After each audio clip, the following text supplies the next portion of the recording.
The Billionaire CEO invited Keanu Reeves to a live-streamed deal just to humiliate him. What happened next stunned the world. They all whispered. In a room full of cameras, power, and pride, Keanu exposed something no one expected. By the time he opened the envelope, the laughter had stopped, and one man's empire began to fall. Before we continue this incredible story, let us know where you're watching from. If you enjoy stories like this, subscribe to the channel, because tomorrow we have another inspiring story you won't want to miss. Derek Langford was already smiling before the cameras started rolling. It wasn't the polite, rehearsed smile of a CEO making quarterly projections. It was the slow, anticipatory grin of a man about to destroy someone and enjoy every second of it. The boardroom of Langford Global, perched on the 83rd floor of the company's Manhattan skyscraper, had been transformed into a stage. The polished floors gleamed under studio lights. The long table had been cleared for a single laptop. A dozen chairs faced the center, where Derek would sit like a lion on his throne. He was the most feared executive in corporate America. His name moved markets. His gaze alone made other CEOs stammer. Derek didn't earn his empire with charm. He earned it through blood, buyouts, layoffs, bankruptcies. When Langford Global bought a company, it didn't partner, it consumed. And now, today, the guest of honor was someone who didn't belong in that world at all. Keanu Reeves. Derek had spent weeks planning this. His media team had locked in 4 national networks to stream the business summit. He called it a forward-facing conversation about unlikely innovation, but the real goal was simpler: humiliation. He would let the actor speak, let him pitch whatever idea he'd cooked up. Then, with cameras rolling, Derek would dismantle him, publicly, brilliantly. Because nothing entertained Derek more than watching people who thought they were smart realize they weren't. He checked his watch, 3 minutes to 10. His assistant knocked once, then cracked open the door. "Mr. Reeves has arrived." Derek didn't stand. He simply nodded and leaned back in his chair. Outside, in the marble-lined hallway, Keanu stood quietly alone. No entourage, no PR handlers. Just a small leather messenger bag slung over one shoulder. He wore a charcoal suit, not designer, but well-fitted. His hair was slightly tousled.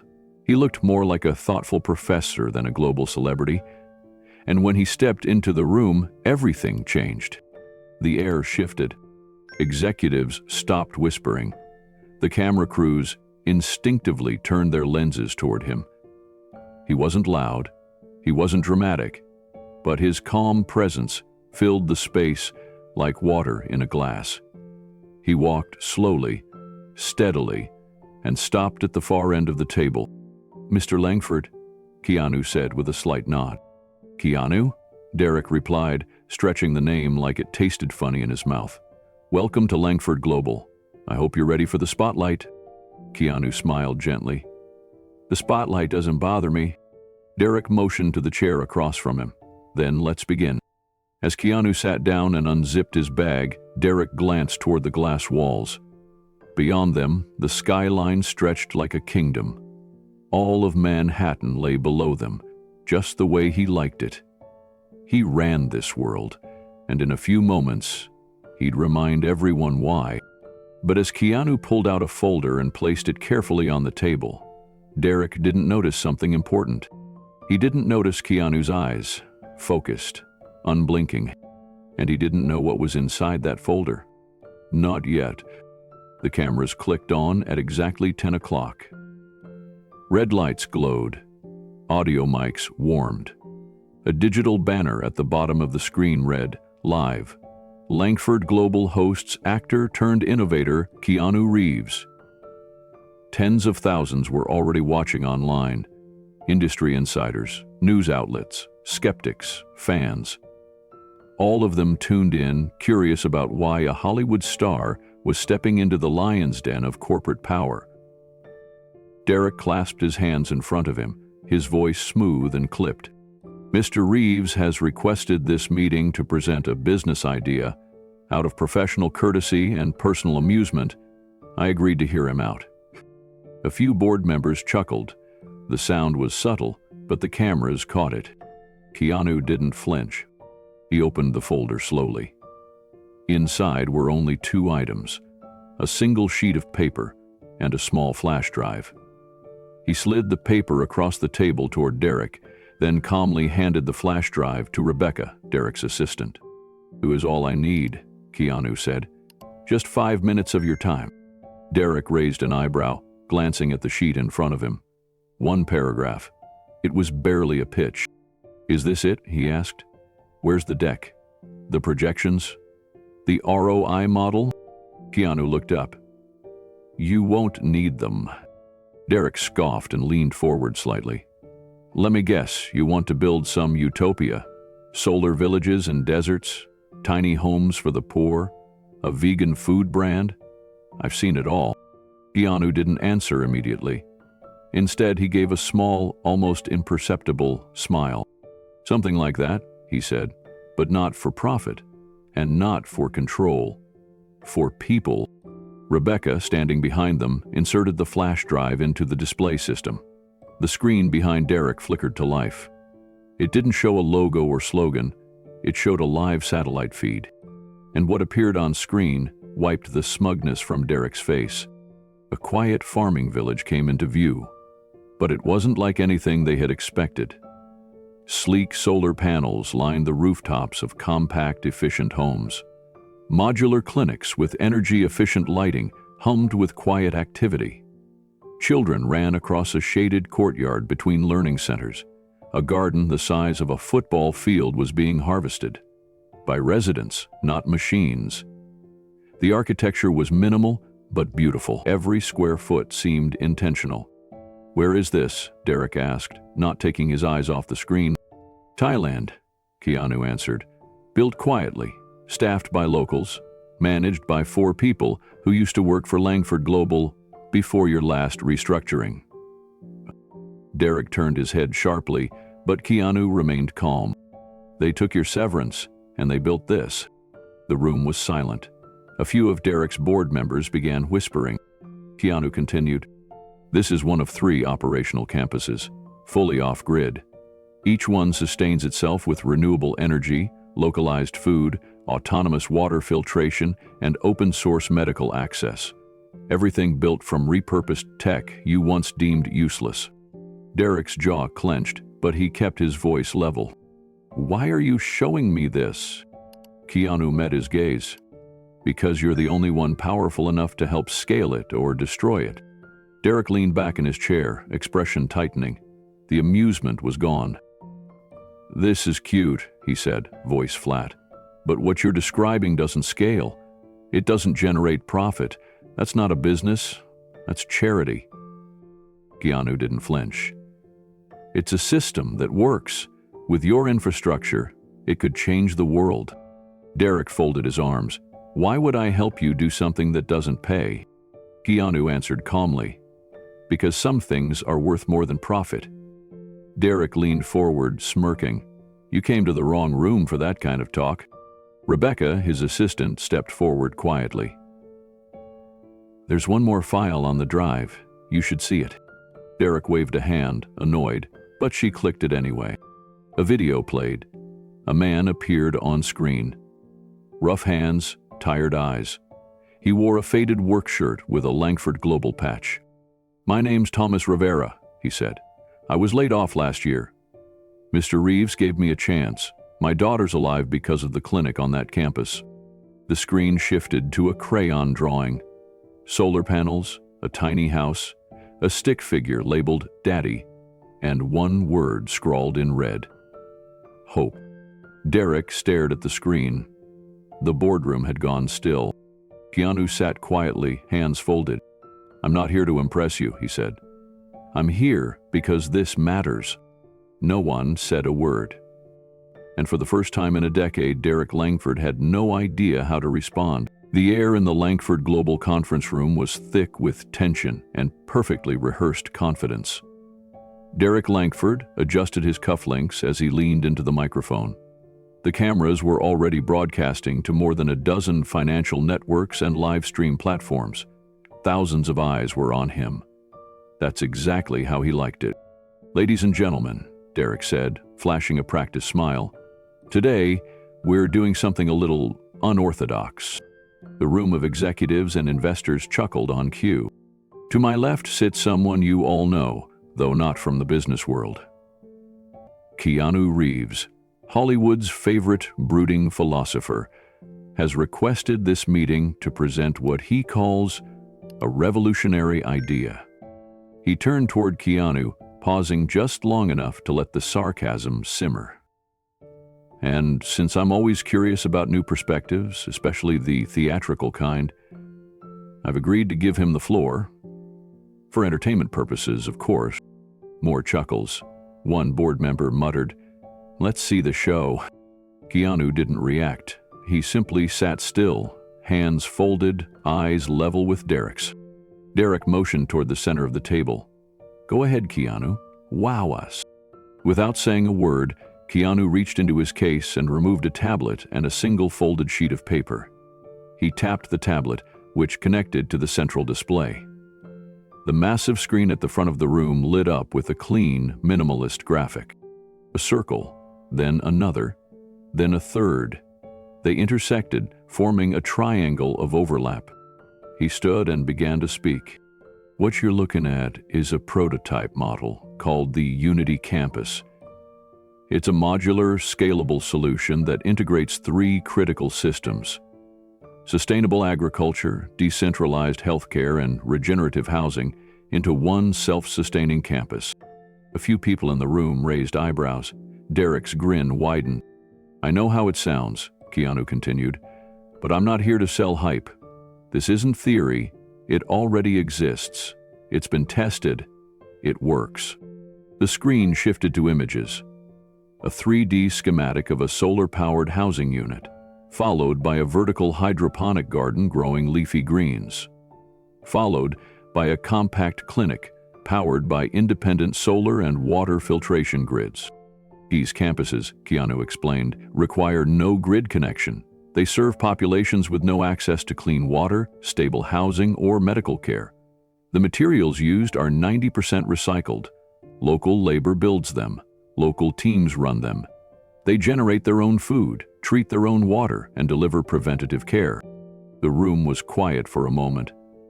Then came the first laugh. Quiet, dismissive. Derek leaned forward. "You're proposing to solve poverty, housing, healthcare, and food insecurity with 3 buildings?" "No," Keanu said calmly. "With 3 systems that can be reproduced anywhere." Someone near the back whispered, "Is this science fiction?" Keanu looked toward the crowd. "You don't have to believe me, yet." Derek steepled his fingers, trying to contain his amusement. The entire boardroom was designed to intimidate. Towering ceilings, custom wood paneling, glass walls revealing the skyline below. But Keanu remained still, unshaken. That unsettled him more than he cared to admit. "I'll admit," Derek said, "that was a beautiful presentation, but let's not forget where we are. This is a boardroom, not a film studio. If you're going to speak the language of business, we need numbers." Keanu tapped his tablet again. The screen now displayed a live cost breakdown. Unit construction at $120.00 per square foot. Solar infrastructure amortized over 10 years. Medical supply partnerships negotiated directly with manufacturers. There were no flashy graphics, just clean lines, hard data. "This model costs less to build than the average urban parking lot," Keanu said. "And unlike most non-profit projects, it pays back its own costs through in-kin production. Food grown on site is surplus after meeting local needs. Excess energy is stored and sold. Clinics offer telemedicine in partnership with universities looking for research access." He paused before continuing. "The first 3 campuses generated enough in their first 6 months to fund 3 more. And not through profit margins, through restored human productivity. Families no longer displaced, children no longer sick, workers no longer commuting 5 hours a day. Laughter came again, thinner now. One executive leaned over and whispered, "What's he even talking about?" Derek took the opportunity to interrupt. "Let me get this straight. You're saying these fantasy campuses produce food, medicine, housing, and even income, all while running off solar panels and good intentions?" Keanu turned his eyes to Derek, calm as ever. "No, I'm saying they run off systems your company already discarded. Patents buried in your archives. Technologies shelved because they weren't profitable enough." He said then, that landed harder than expected. Several of Derek's lieutenants exchanged glances. A murmur moved across the table. Derek chuckled, but it didn't reach his eyes. "So, you're accusing Langford Global of sitting on humanitarian solutions while chasing quarterly profits? That's bold, Keanu." Keanu didn't blink. "I'm not accusing you of anything, I'm inviting you. You already have the infrastructure, the supply chains, the global footprint. What you lack is the will." He paused. "But I came with enough of that for both of us." The cameras zoomed in, the live stream comment sections exploded. "Who is this guy?" one viewer posted. "Why does he sound more real than every CEO I've ever heard?" Another comment, "Is Keanu actually trying to save the world? This isn't a pitch, it's a challenge." Derek adjusted his collar. The room hadn't turned against him, but it had grown uneasy. He recognized the shift, subtle but sharp. Keanu hadn't just presented a wild idea, he had pressed his finger directly on a nerve. "So let me ask you plainly," Derek said, his tone tighter now. "What exactly are you asking for?" Keanu answered without hesitation. "A partnership. You provide the manufacturing scale, the transport networks, the logistics architecture. I bring the systems, the training models, and the proof." He let the weight of his words settle before finishing. 50-50, full transparency, no back-end profits. All surplus is reinvested into the next campus. We don't get richer, we get wider, deeper. More murmurs rippled around the table. One executive scribbled something in her notepad. Another leaned closer to study the tablet in front of her, watching a looped video of one of the clinics disinfecting medical instruments using solar-powered UV chambers. Derek leaned forward again, folding his hands as if ready to strike. "And what's in it for me, Keanu?" A moment passed. Keanu looked him in the eye. "Legacy. A legacy your stockholders can't measure, but history will never forget." Derek forced a dry chuckle. "I think I'll stick with quarterly returns." Keanu smiled slightly. "You could have both." There was silence, not just in the room but across the live stream feeds. Viewers online had stopped chatting. For a few seconds, there was nothing but the soft hum of the display screen. Then a voice broke the stillness. It came from near the end of the table. A younger board member, silent until now. "Sir," she said, addressing Derek, "some of these systems, they match our old research files. That filtration design, our team pitched that in Berlin in 2018. It was shelved." Derek turned slowly toward her. "You're mistaken." "No, sir," she replied carefully. "I recognized the algorithm. I wrote part of it." Keanu didn't speak. He just turned the display to the next slide.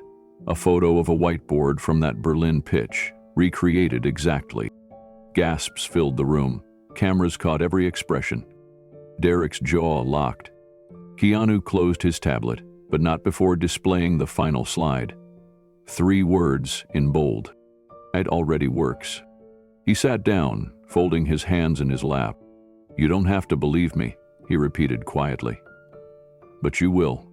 Somewhere in the back, an investor who had flown in from London muttered under his breath, "This wasn't the show I expected."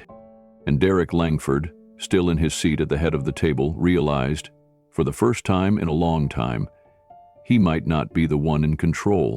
Derek Langford had been patient long enough. He pushed back from the table and stood slowly, buttoning his custom-tailored suit jacket as he rose. The cameras caught every movement. The live feed spiked in viewership. Investors leaned forward. Executives straightened their backs. This was the moment they had come for. Not the actor's quiet idealism, but Derek Langford's signature kill shot. He walked to the head of the room and gestured to his assistant. "Cue the clip," he said. The screen behind him flickered. Keanu remained seated. Derek turned to the camera with a smug grin. "Before we all get swept away by emotional appeals and solar-powered dreams, let's ground ourselves in reality. Hollywood stars have tried to play in the business world before. The results? Predictable." The screen filled with a rapid-fire montage. It began with a grainy clip of a former sitcom actor launching a gluten-free energy drink, bankrupt within a year. Next, an A-list celebrity trying to start a tech company that imploded after embezzlement scandals. A few awkward red carpet interviews. A viral clip of a failed product launch where no one could explain what the product did. The audience laughed, some louder than others. And a halfway house in Boston, where someone racked up. Derek turned back to the room. "And now, Keanu's folly," he said. The last clip in the montage froze on Keanu's face, taken from a movie premiere 10 years ago. He looked peaceful, gentle, idealistic. Derek zoomed in, added a mock headline. "Actor wants to save the world. Again." The room erupted in chuckles. Even a few board members who'd been silent before joined in.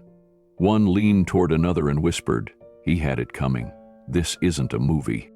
Derek folded his arms across his chest. "You see, ladies and gentlemen, what Mr. Reeves is offering is not a business proposal, it's a screenplay. A fantasy. Beautifully told, yes. Thoughtful, certainly. But not scalable. Not commercial. Not real." He looked down at Keanu, still seated, still calm. "You're a good man, Keanu. I believe that. But you're out of your depth." Keanu looked up at him, expression unchanged. "Have you read the packet I sent you 3 days ago?" Derek blinked. "What packet?" Keanu opened his bag, pulled out a sealed envelope and held it out across the table. The label read, "Confidential Langford, R&D file, correlation." "Dank, Bryant." "I emailed you a summary," Keanu said. "This is the original print version. I thought you might prefer paper." Derek didn't move. "Go ahead," Keanu added. "Open it." Derek took the envelope with a smirk, holding it like a prop. He didn't sit. Instead, he stood in front of the crowd and tore the seal open dramatically, letting the thick contents slide out into his hand.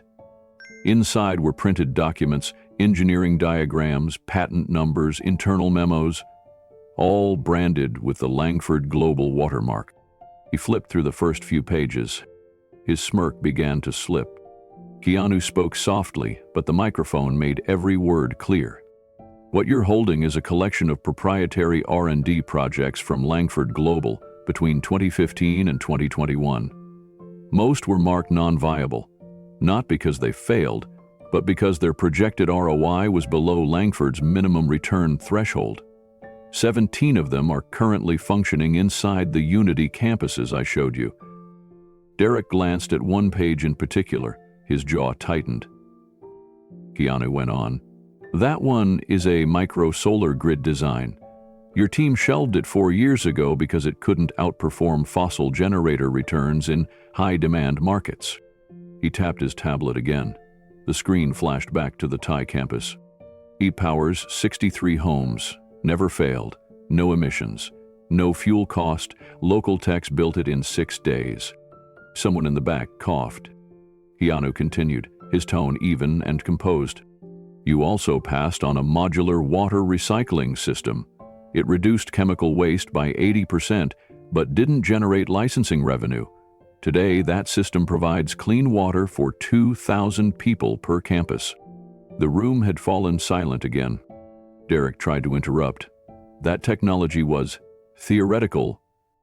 "No," Keanu cut in. Still calm, still firm. "It was under-tested. Because funding was pulled, your own engineers had prototypes ready. I reached out to them when your company laid them off. Derek dropped the folder onto the table, the pages scattered. "I should have known you'd turn this into a stunt," he said. "You dug through our trash, put it in a shiny box, and now you want applause?" "I don't want applause," Keanu replied. "I want action. You had the tools, you left them behind. I picked them up."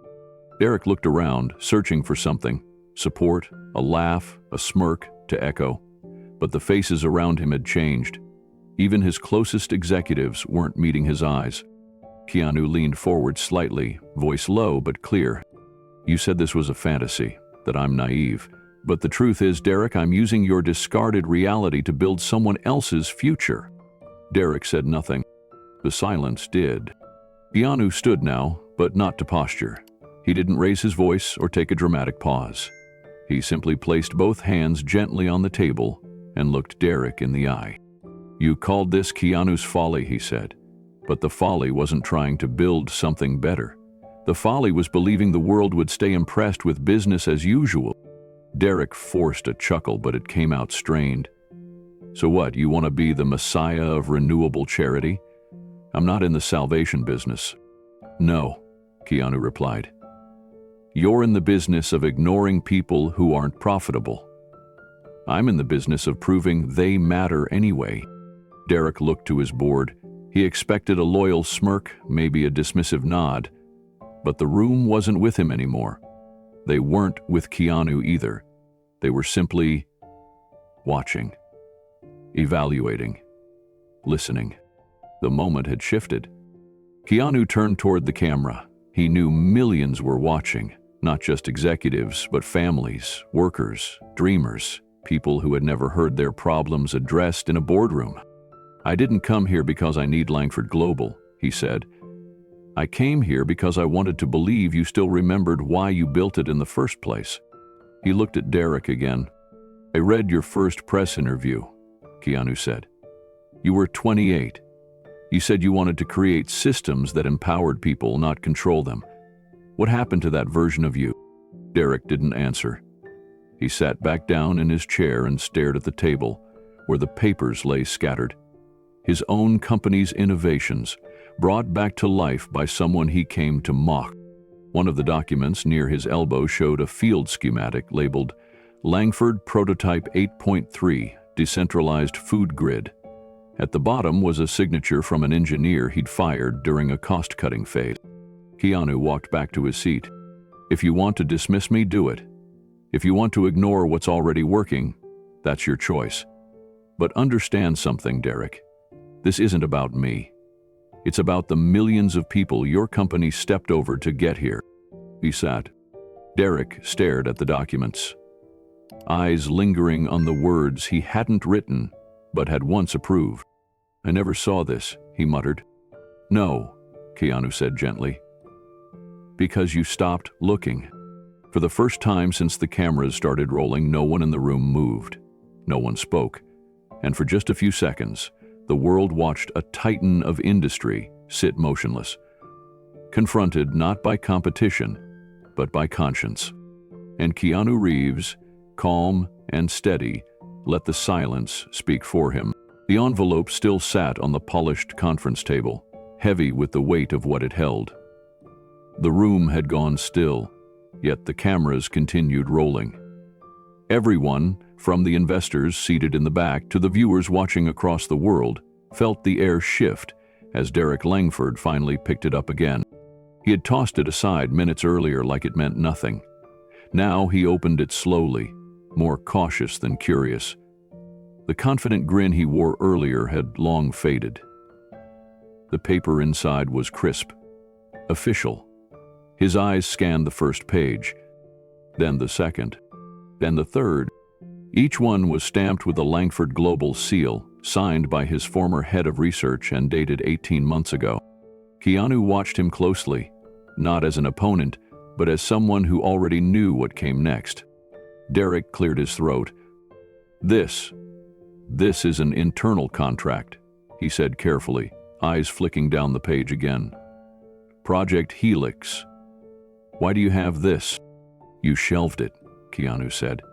"Your team spent 2 years trying to build decentralized microgrids, hydroloop recycling systems, and modular housing frameworks. The prototypes worked, but you killed the funding after Q4.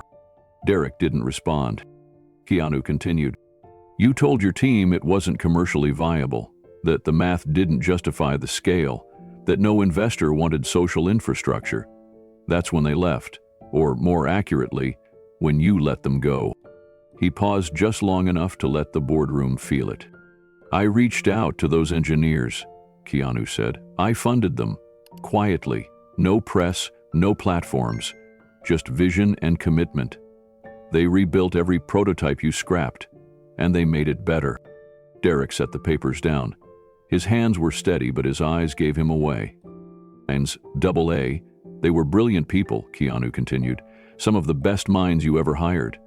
And you let them go because they couldn't make the stock price go up fast enough. One of the executives, a senior VP seated near the end of the table, leaned forward and whispered to a colleague, I thought Helix was dead. Keanu heard it. He looked at the VP. He isn't. We renamed it. We call it Unity. The screen behind him lit up again. A live video feed began, this time showing a lush green field in rural India. Dozens of hexagonal buildings formed a geometric cluster, surrounded by farmland. Children ran between solar-paneled roofs. In the distance, adults worked beside machines, constructing more modules, expanding outward. This is real, Keanu said. Fully operational, 42 kilometers from Hyderabad, and it's not the only one. Nah. He tapped the tablet again. A second feed opened, this time from Sierra Leone. Then another, from the edge of a drought-stricken village in Bolivia. 3 campuses, 3 countries. Built by hands you once employed, using tools you once buried. For a long moment, no one in the room spoke. The video feeds continued cycling. Thailand, India, Sierra Leone, Bolivia. Each location showed a self-sustaining campus in motion. Crops being harvested, water filtered and stored in rooftop reservoirs, clinics lit up by natural sunlight, children learning inside solar-cooled classrooms. It was all real, tangible, operational, and Derek Langford had no part in any of it. Keanu turned to him slowly. You had the opportunity first. All the research, the resources, the minds. But you couldn't see past your quarterly report. Derek stared straight ahead. I had analysts, he muttered. They ran the projections. Said it wouldn't scale. Said no one would pay for it. And yet here we are, Keanu said, his voice even. Scaling it, funding it, expanding it every month. Someone from media in the back spoke up. Mr. Reeves, where is the funding coming from? Is this part of a private foundation? Keanu shook his head once. No foundation, no investors, just redistribution, my own income, royalties, residuals, a few friends who believe in people more than profit. Everything goes straight into the field, no margin, no waste. A pause passed. Keanu added, we proved it doesn't take billions to change lives. It just takes the willingness to try. A ripple moved through the room. It wasn't applause. It was the sound of minds shifting. Quietly, one by one, executives glancing at one another, investors furrowing their brows, camera operators tilting forward in their seats. No one had expected this. Derek finally spoke again. So what do you want from me? I told you, Keanu said. I don't need anything from you. But I hoped, he glanced around the room, that someone in here still remembered what innovation was supposed to mean. He looked at the images flashing across the screen. People living better lives. People who didn't even know who Keanu was. And didn't need to. You built this company, Derek. You built it from a garage startup. I know your story. I respected it. But somewhere along the way, the goal stopped being impact. It became accumulation, power, image. Derek didn't deny it. Keanu picked up the envelope and slid it back across the table. That's what you left behind. But those same engineers, they didn't give up. They just needed a reason to believe again.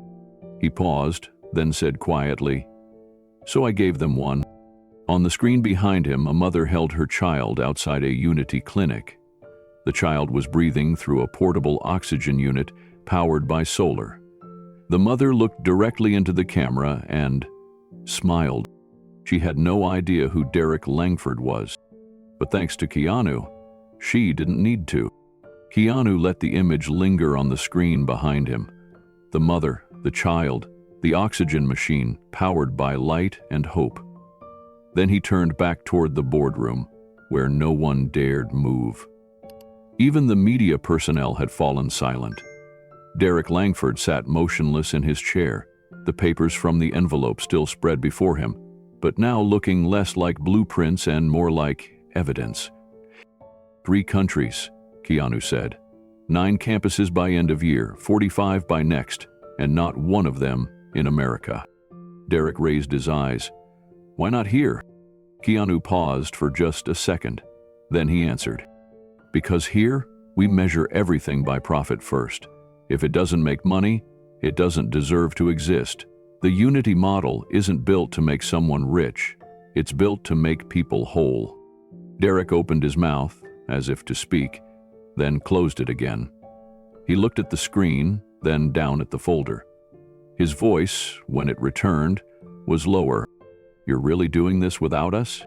"I already did," Keanu replied. "You're making me look like a villain." Keanu gave a small, sad smile. "I didn't have to. You wrote that part of the script yourself." Derek leaned back. His suit felt tighter than it had an hour ago. His jaw clenched. "This is a PR ambush. You brought cameras in here to take me down." Keanu gently shook his head. "No. I brought cameras so the world could see what's possible when someone in power says yes instead of no. You don't have to agree with me. But if you're going to stand in the way, I want the world to see who they're dealing with." From the back of the room, one of the board members stood up. His name was Alan Finch, Senior Director of Global Operations. He had been with Langford for 22 years. He looked at Derek. "Sir, with all due respect, we shelved Project Helix because we were told it had no path to profitability. But this, what we're seeing now, it's operational. It's real. That means we made the wrong call." Derek glared at him. Alan didn't flinch. "We could have done this years ago, and now it's being done without us." He looked at Keanu. "I'd like to see the rest of the Unity data. If that offer to collaborate is still open, I think we should consider it." A few more heads nodded around the table. Keanu's answer was simple. "It's open to anyone who shows up for the right reasons." Derek felt the floor shift beneath him. His grip on the room, on the narrative, on his own identity. It was slipping. And Keanu Reeves, the man he thought he could humiliate, had just turned his empire's forgotten past into a future that no one in the room could ignore. Keanu tapped a final command on his tablet. The screen behind him shifted from still images to a blinking icon marked Live. A satellite feed came into focus. The footage opened with a wide aerial shot, gliding silently above the tree canopy of northern Thailand. The camera slowly panned downward to a valley where green met geometry. Rows of smart greenhouses stretched beside a winding stream that shimmered under sunlight. Next to them stood clusters of hexagonal buildings, simple, clean, and efficient. Wind turbines turned slowly in the background. At the center of the community, a small clinic bustled with quiet activity. As the drone descended further, the audience in the Langford boardroom leaned forward. On screen, a line of families waited patiently outside the clinic's reception. A nurse stepped out, guiding a young boy with an oxygen mask. Behind the building, a bank of solar panels soaked in the sun. Small water towers fed into underground filtration units that purified river water for local use. It didn't look like a concept. It didn't look like a plan. It looked real, because it was. Keanu looked to the room. "This is Unity Site 1, built 2 years ago, fully self-sustaining for up to 600 people, run entirely by locals. No fossil fuels, no outside grid, no monthly bills. The community owns it. The technology is shared freely. He tapped again. The drone camera circled over a school where children sat at open-air desks with small tablets powered by kinetic charging pads. 2 teachers led them in both Thai and English. The sound in the Langford boardroom dropped to a breath. Derek Langford sat frozen. His mouth opened slightly, but no words came out. One of the executives slowly removed her glasses and wiped her eyes. Keanu didn't revel in the silence. He simply kept going. The power system draws from solar and wind. Rainwater is collected and treated using a modular filtration system based on Langford's original Helix design. Medical supplies are delivered monthly via a low-emission drone corridor we established with local nonprofits. All structures are modular, everything expandable. He let the screen do the talking for a moment. On it, a woman held her newborn in the shade of a clinic. A man showed off a solar-charged tricycle he used to deliver produce. A small child, barefoot, waved at the drone as it passed overhead. Keanu's voice dropped just slightly, warm and steady. This isn't charity, this is sovereignty. He looked at Derek. And I didn't build it with investors or governments, I built it with my salary, with film royalties, with everything I had that wasn't nailed down. Derek finally blinked. You paid for this yourself? Keanu nodded, and when that ran out, I sold my cars. The room was still, every eye fixed on the live feed. Derek's jaw tightened as Keanu continued. I sold royalties I earned from movies I never wanted to make. I sold homes I loved because I believed this was more important. Every dollar went directly to funding these campuses. Keanu's tone remained calm, almost humble, but the weight of his words settled heavy in the room. None of it was easy. I had to sacrifice comfort, security, and certainty. But I believed in the people behind those projects, people who deserved more than being forgotten. The drone's perspective shifted, showing a solar array glistening in the afternoon sun, with technicians, once part of Langford Global's downsized R&D teams, checking equipment and smiling at one another. Hallelujah, es son gatanga anaske. Keanu turned his gaze to the executives and investors around the table. This is the future you chose to ignore. These communities are already thriving. Their success isn't dependent on stock prices or quarterly reports. It's built on trust, resilience, and shared responsibility. Several investors exchanged uneasy glances. One woman whispered to her neighbor, "This changes everything." Derek's face was unreadable, but his fingers drummed the table.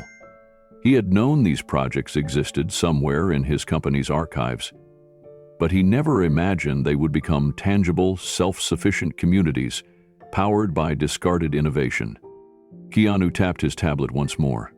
The screen displayed a graph, steady upward lines representing growth in food production, clean water availability, and healthcare access across the sites. This is real data, real lives improving every day. He let the images wash over the room. Children laughing in classrooms, families gathering around clean water pumps, farmers tending to vertical gardens. I built this quietly, Keanu said. No press releases, no grandstanding, because I didn't want it to be about me. His eyes met Derek's again, unwavering. I wanted it to be about what we could do when we stop asking, "What's in it for me?" and start asking, "Who needs help?" A long silence followed. The room absorbed the revelation, the tangible proof of something revolutionary, built from the ashes of corporate rejection. Derek finally spoke, voice low and conflicted. "And do you think this will convince me?" Keanu smiled softly. "I'm not here to convince you. I'm here to show you what's possible.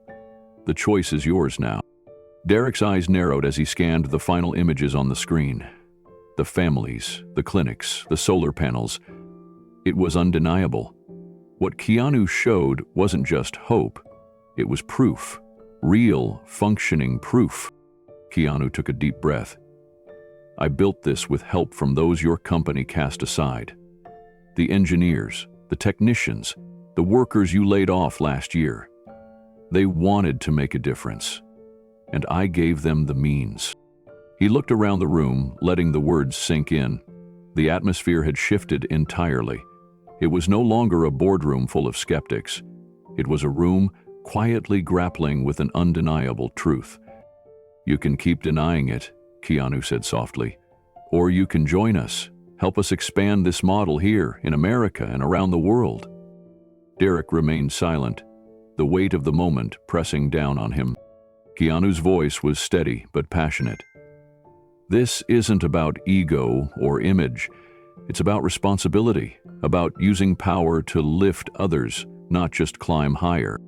The camera caught Derek's expression, a mixture of disbelief, frustration, and something deeper, recognition. Keanu closed his tablet and stood.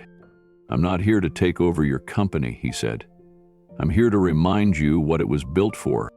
He glanced one last time at the satellite feed, now showing children playing beneath solar panels, families tending gardens, nurses handing out medicine. "This is real, it's happening now, and together we can make sure it happens everywhere." A soft murmur spread through the room. Derek finally spoke, voice heavy but resolute. "Maybe it's time we stopped ignoring the future." Keanu nodded, a faint smile crossing his face. And for the first time in the entire meeting, Derek Langford looked less like a king on his throne and more like a man ready to rebuild. Derek Langford's composure returned, but it was no longer the calm confidence of a man in control. His voice hardened, edged with frustration. "Let's be honest," he said, addressing everyone in the room and the millions watching the live stream. "Even if what you're showing us actually works, which I doubt, it won't make money." He paced slowly, his eyes sharp and deliberate. "Business is about value, not charity. It's about returns, profits, shareholder confidence." His gaze landed on Keanu. "Your idealism won't keep investors happy, it won't keep our board happy, it won't keep this company alive." There was a faint murmur among the board members. Some nodded, others looked uncertain. Keanu met Derek's gaze calmly. "Not all value is measured in dollars," he said quietly. Derek blinked, caught off guard by the quiet strength in those words. Keanu tapped his tablet again, and the screen shifted. The live feed was replaced by a simple, colorful drawing. A child's artwork. The room fell silent. The drawing showed a small figure, a woman with a worried expression sitting beside a hospital bed. A heart hovered above them. Scribbled words near the bottom read, "Mommy feels better now." Keanu looked around the room, his voice steady but gentle. This was drawn by a 6-year-old girl named Ploy. Her mother was diagnosed with cancer last year. Treatment was impossible without the clinic in Unity Site 1. He paused, letting the image sink in. The treatments, the medicines, the support, everything funded by the systems we're talking about. No profit, just care. Derek's eyes flickered toward the screen, but his expression tightened. Something shifted beneath the surface. He swallowed hard, hiding a flicker of emotion behind a mask of sternness. No one noticed, except Keanu. The silence in the room stretched longer than expected. Derek's usual armor of indifference seemed thinner now. He forced a breath and straightened his posture. "My mother died of cancer," Derek said suddenly, voice low but carrying a weight that held the room captive. His eyes flickered briefly, distant for a moment, then hardened again. "She never had access to treatments like the ones in that drawing." The room felt as if it shifted. The tension thickened, and even Derek's closest board members exchanged looks of surprise. Keanu's voice softened. "I'm sorry for your loss, Derek. I know what that pain feels like." Derek clenched his fists. "That's exactly why this model scares me." Keanu raised an eyebrow, inviting him to explain. "I built this empire on certainty," Derek said, voice rising with a mixture of anger and fear. "Certainty that our investments yield returns, certainty that every dollar is accounted for. This model threatens all of that. It challenges what we believe business should be. He stepped closer to the table, tapping a finger on the scattered documents from the envelope. You think it's enough to save a few lives here and there? Derek's voice sharpened. But what about the shareholders, the employees, the people who depend on this company for their livelihoods? Keanu nodded thoughtfully. I understand, and I'm not saying it's easy. But what if I told you that investing in people, investing in their health, education, and sustainability is the most profitable investment of all? The room quieted again. Keanu tapped a button. The screen displayed a graph comparing long-term profits from traditional industries versus sustainable community models. The sustainable model showed steady, growing returns with lower risk and higher employee retention. Companies that put people first outperform the rest, Keanu explained. Not just ethically, but financially. This isn't charity, it's good business. A few board members leaned in, studying the numbers carefully. Derek's eyes narrowed as he absorbed the challenge. Keanu's voice dropped slightly, filled with conviction. The legacy we leave isn't just measured by balance sheets. It's measured by the lives we touch, the futures we build. He looked at Derek again, unwavering. What legacy do you want to leave? Derek's gaze remained fixed on the photo of his mother beneath the documents. The familiar smile, frozen in time, softened something inside him that had long been armored by ambition and ruthlessness. For a moment, the billionaire titan sat silent, the room holding its collective breath. Finally, he spoke, voice slower and more reflective than before. For years, I believed power was the answer. Control was safety. Building a fortress no one could breach. He paused, eyes still locked on the photo. But that fortress became a prison, not just for me, but for everyone around me. Keanu watched quietly, sensing the rare vulnerability. Derek's hand lifted and trembled slightly as it brushed over the scattered papers. I built an empire to protect my family, to give them a life free from fear and want. But somewhere along the way, I forgot that protecting the world they live in is just as important. The weight of those words filled the room, sinking into the hearts of the board members and investors alike. I lost my mother because I put numbers before people, Derek admitted, voice breaking just a little. I prioritized profits over compassion. And in doing so, I lost the most important things. Keanu nodded slowly. Legacy is more than money in a bank. It's about impact. The lives changed, the futures built. Derek looked up, meeting Keanu's eyes with a mixture of regret and newfound resolve. Maybe it's time to rebuild, not just the company, but the way we do business. The room remained quiet, but hopeful. Keanu leaned forward, voice steady but inspiring. It's never too late to change course, to redefine success. Derek exhaled deeply and reached across the table, extending his hand toward Keanu. Show me how, he said simply. Not just for shareholders, but for the people who deserve a chance to thrive. The atmosphere shifted instantly. Board members exchanged glances, some standing, others nodding in quiet agreement. The cynicism and skepticism that had filled the room at the start began to dissolve. Janet Wells, Derek's longtime CFO, smiled through tears. It's time. Keanu clasped Derek's hand firmly. Together they sealed a new beginning, one that promised not only profit, but purpose. Not only power, but compassion. In that moment, two very different men became partners united by a common vision, to build a legacy of hope, healing, and humanity for generations to come. The cameras continued rolling as the room filled with the quiet energy of transformation, the birth of something far greater than any deal on paper. Derek Langford was no longer just a king defending his throne. He was a man ready to become a true leader. And Keanu Reeves was ready to walk beside him. Keanu leaned forward, his eyes steady as they locked onto Derek Langford's. The room had gone quiet once again, everyone sensing the weight of what was coming next. "When was the last time," Keanu began, voice low but firm, "someone in this company cried because of something good Langford Global did?" Derek's gaze faltered. He opened his mouth as if to answer, then closed it again. Silence stretched uncomfortably. No one spoke. The tension was thick, palpable. Keanu pressed on. Not profits, not stock prices, not quarterly earnings, but true, heartfelt tears, the kind that come from seeing hope restored or lives changed. Derek's eyes flicked to his board, searching for support, but found only uncertain faces. Some looked away, others exchanged quiet glances. Keanu stood and walked slowly to the large digital screen behind him.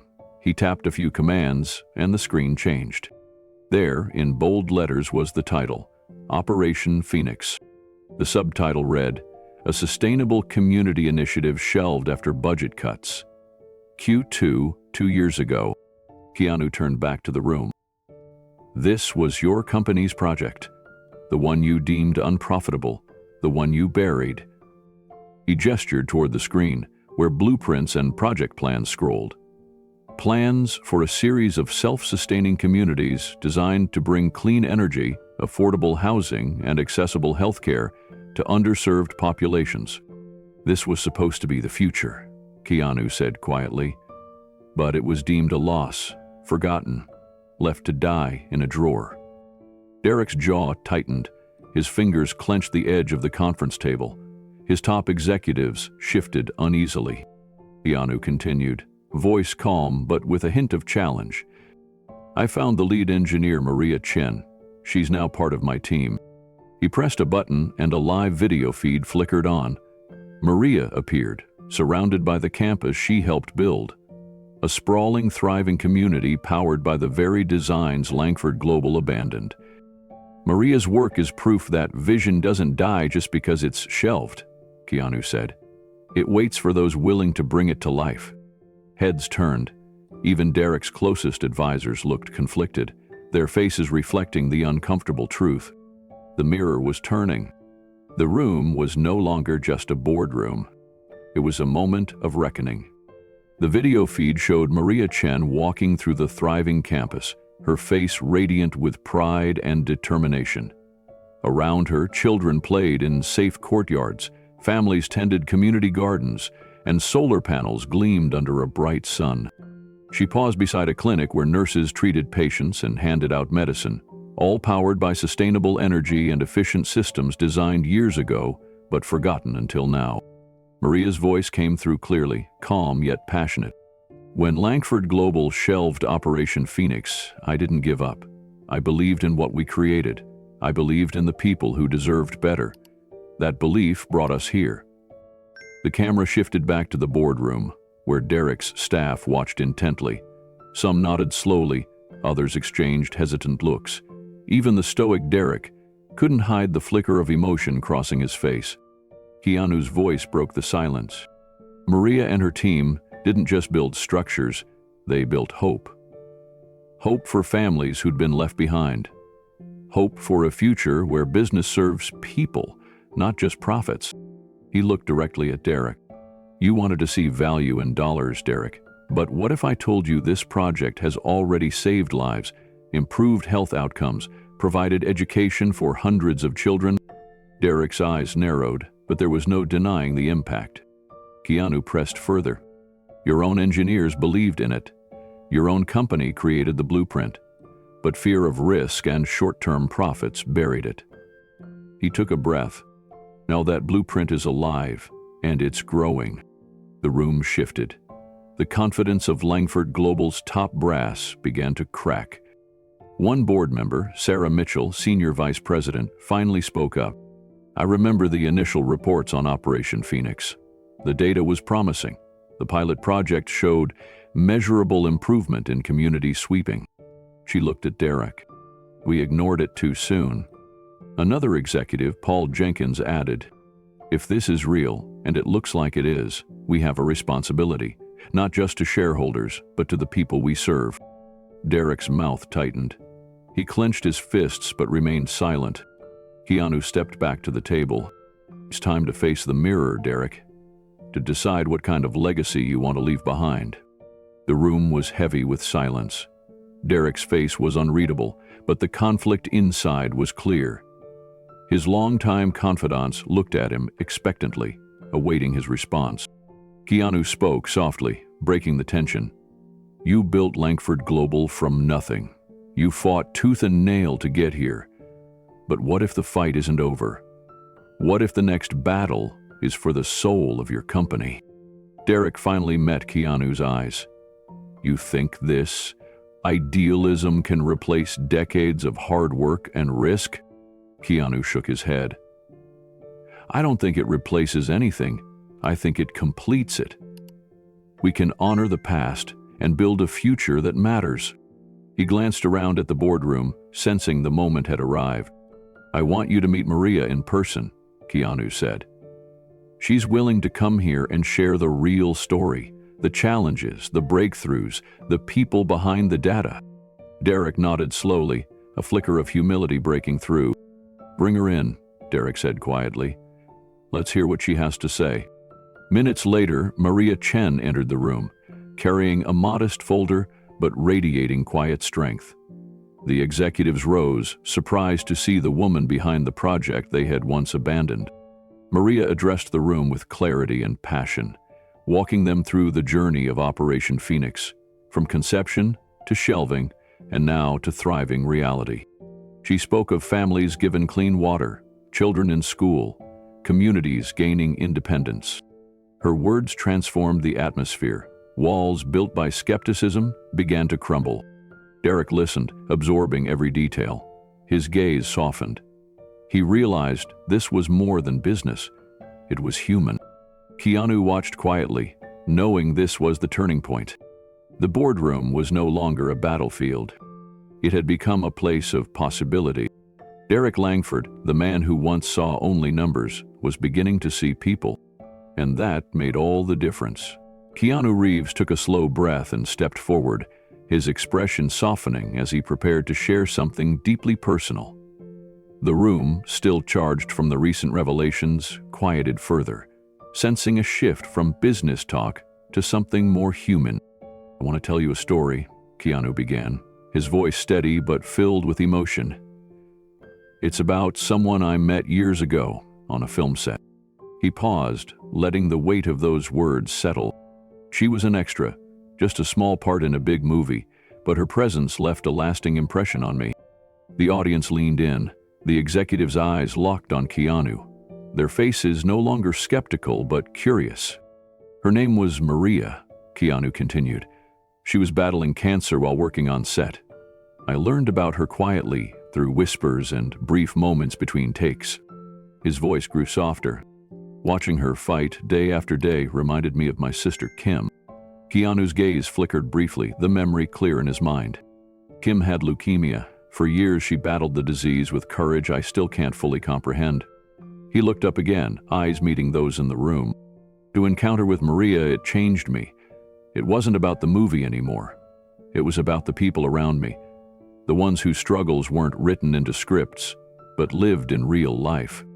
Keanu's words hung in the air, carrying a sincerity that even the most hardened executives couldn't ignore. I started helping quietly, small donations here, paying for treatments there. But it grew. What began as a few acts of kindness evolved into something bigger. He stepped closer to the audience, voice firming with quiet resolve.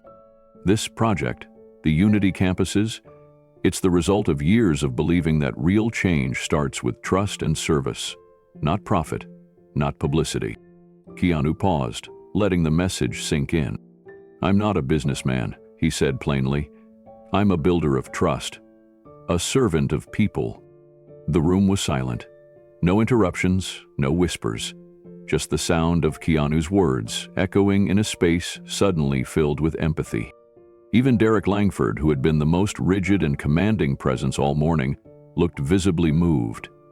His jaw relaxed slightly, eyes reflecting a depth of feeling that few had seen before. Keanu continued, Trust isn't something you can buy or sell. It's something you earn by showing up, by caring, by doing what's right, even when no one's watching. He glanced around the room, eyes lingering on the faces of those who had doubted him. And that's what this is about.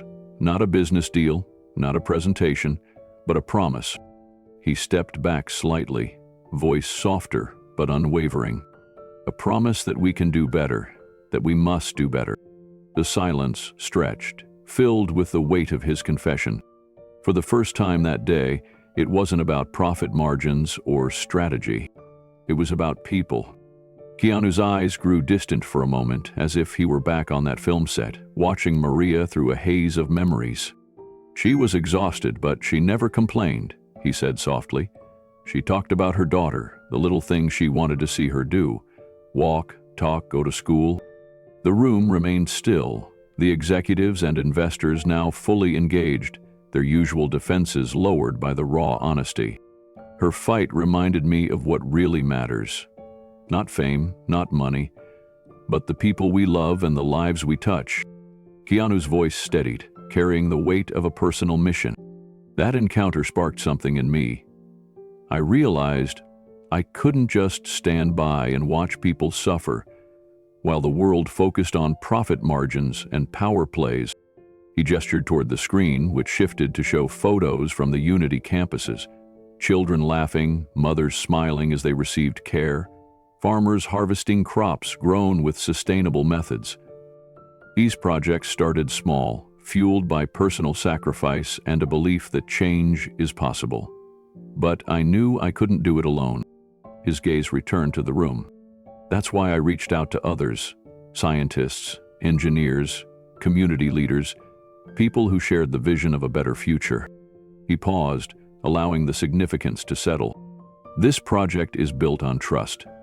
Trust that we can rebuild not just infrastructure, but hope. That we can create a world where people don't have to choose between survival and dignity. Even Derek Langford looked unsettled, his usual posture softened by the undeniable truth in Keanu's words. Keanu's voice lowered. I'm not asking for charity or pity. I'm asking for partnership, a chance to prove that business can be a force for good. The room felt different now, more hopeful, more open. The hard edges of commerce softened by human connection. Keanu's confession wasn't just a story, it was a call to action. A reminder that behind every business deal, there are lives waiting for change. And that change begins with one choice. Keanu's eyes shone with quiet determination as he spoke his final words. I know the path isn't easy. This kind of change requires sacrifice and courage. It means redefining success, not by how much money we make, but by how many lives we improve. He looked across the room, meeting the eyes of every person present. My sister Kim's battle wasn't just her own. It was a reminder that families everywhere deserve better care, better hope, better futures. That's why I do this, not for accolades, not for recognition. The executives and investors were silent, some blinking back unexpected tears. The energy in the room had shifted from skepticism to reflection. Derek Langford, who had spent the day playing the role of the ruthless CEO, now sat with his hands folded, visibly moved by Keanu's story. Keanu smiled gently. I'm not here to sell you a fantasy. I'm here to share a reality we can build together. He stepped back and gestured toward the satellite images and data now filling the screen. This is proof that compassion and innovation can coexist, that trust can be the foundation for growth, that businesses can do well by doing good. The room was quiet, but charged with new possibility. Keanu's final words lingered in the air. I'm a builder of trust, a servant of people. And if you're willing to join me, we can create something that lasts far beyond any deal or profit margin. A slow wave of nods swept the room. Even Derek Langford gave a small, genuine smile. For the first time that day, the power in the room felt different. Not imposed, but earned and shared. Derek Langford straightened his tie, his jaw tightening as the energy in the room shifted. For a moment, he appeared to gather himself, ready to reassert the dominance he had wielded for years. His voice, when he spoke, was sharper, colder, an attempt to slice through the goodwill and hope Keanu had carefully cultivated. "Let's get one thing clear," Derek began, casting a steady glare at Keanu and the others. "What you're calling innovation is nothing more than idealism. Dreamers with no understanding of the realities of business." He paced slowly around the table, eyes scanning the faces of the board members and investors. "Your so-called sustainable communities, your micro-campuses, they're unscalable, unsustainable, and frankly, naive." The room held its breath. Derek's tone was commanding, the calculated aggression of a man used to being obeyed. "You're asking us to gamble billions on a vision that lacks proof of profitability. That ignores market dynamics and shareholder expectations." He paused, letting the weight of his words sink in. "This isn't charity work, it's business, and in business, ideals don't pay the bills." Some in the room shifted uncomfortably. The tension mounted. Keanu listened quietly, the slight furrow in his brow betraying no fear, only steady resolve. When Derek finished, the room waited for his next move. But Keanu was ready. From inside his leather briefcase, he pulled out a sleek folder. Calmly, he placed it on the table and opened it. The screen behind him flickered to life. A document appeared, its header unmistakable: United Nations Humanitarian Development Council. Keanu's voice was steady. "This is the signed endorsement from the UN Humanitarian Development Council. It confirms their global backing of Operation Unity." The room gasped softly. Derek's face paled, a rare crack in his composed exterior. He leaned forward, eyes locked on the document. Keanu continued, "This isn't just a small project or a regional pilot. It has the support of one of the most powerful international organizations dedicated to sustainable development." Whispers rippled through the boardroom. Derek's hands clenched into fists on the table. He realized something profound. He was no longer the most powerful man in the room. The board members exchanged uncertain glances, the line between skepticism and belief blurring. The future was suddenly uncertain, and the balance of power was shifting. Derek swallowed hard, his mind racing. The UN endorsement was a game-changer, an undeniable validation that shifted the entire dynamic of the room. He fought to regain control, but his usual tactics felt hollow now. He straightened his posture and forced a cold smile. "Fine," he said sharply. "The UN's backing is impressive, but endorsements don't guarantee results. Governments and organizations often support ideas without fully understanding their feasibility." He glanced around, searching for allies among the board members. Some nodded hesitantly, others looked uncertain, caught between loyalty and the undeniable momentum behind Keanu's vision. "Your project relies on idealists and visionaries," Derek continued, voice rising. "But what about scalability, sustainability? How do you plan to manage this at a global level without collapsing under its own complexity?" Keanu met Derek's challenge calmly. "That's a valid concern." He tapped his tablet, bringing up a detailed management plan with timelines, operational metrics, and scalability models. The room leaned in as graphs and projections filled the screen. "Our model uses decentralized hubs with local leadership empowered to adapt to regional needs. Technology connects these hubs to central oversight, ensuring efficiency without bureaucratic bottlenecks." A few executives exchanged impressed looks. Derek's forced grin faltered. Keanu went on, "We've built partnerships with NGOs, governments, and private companies worldwide.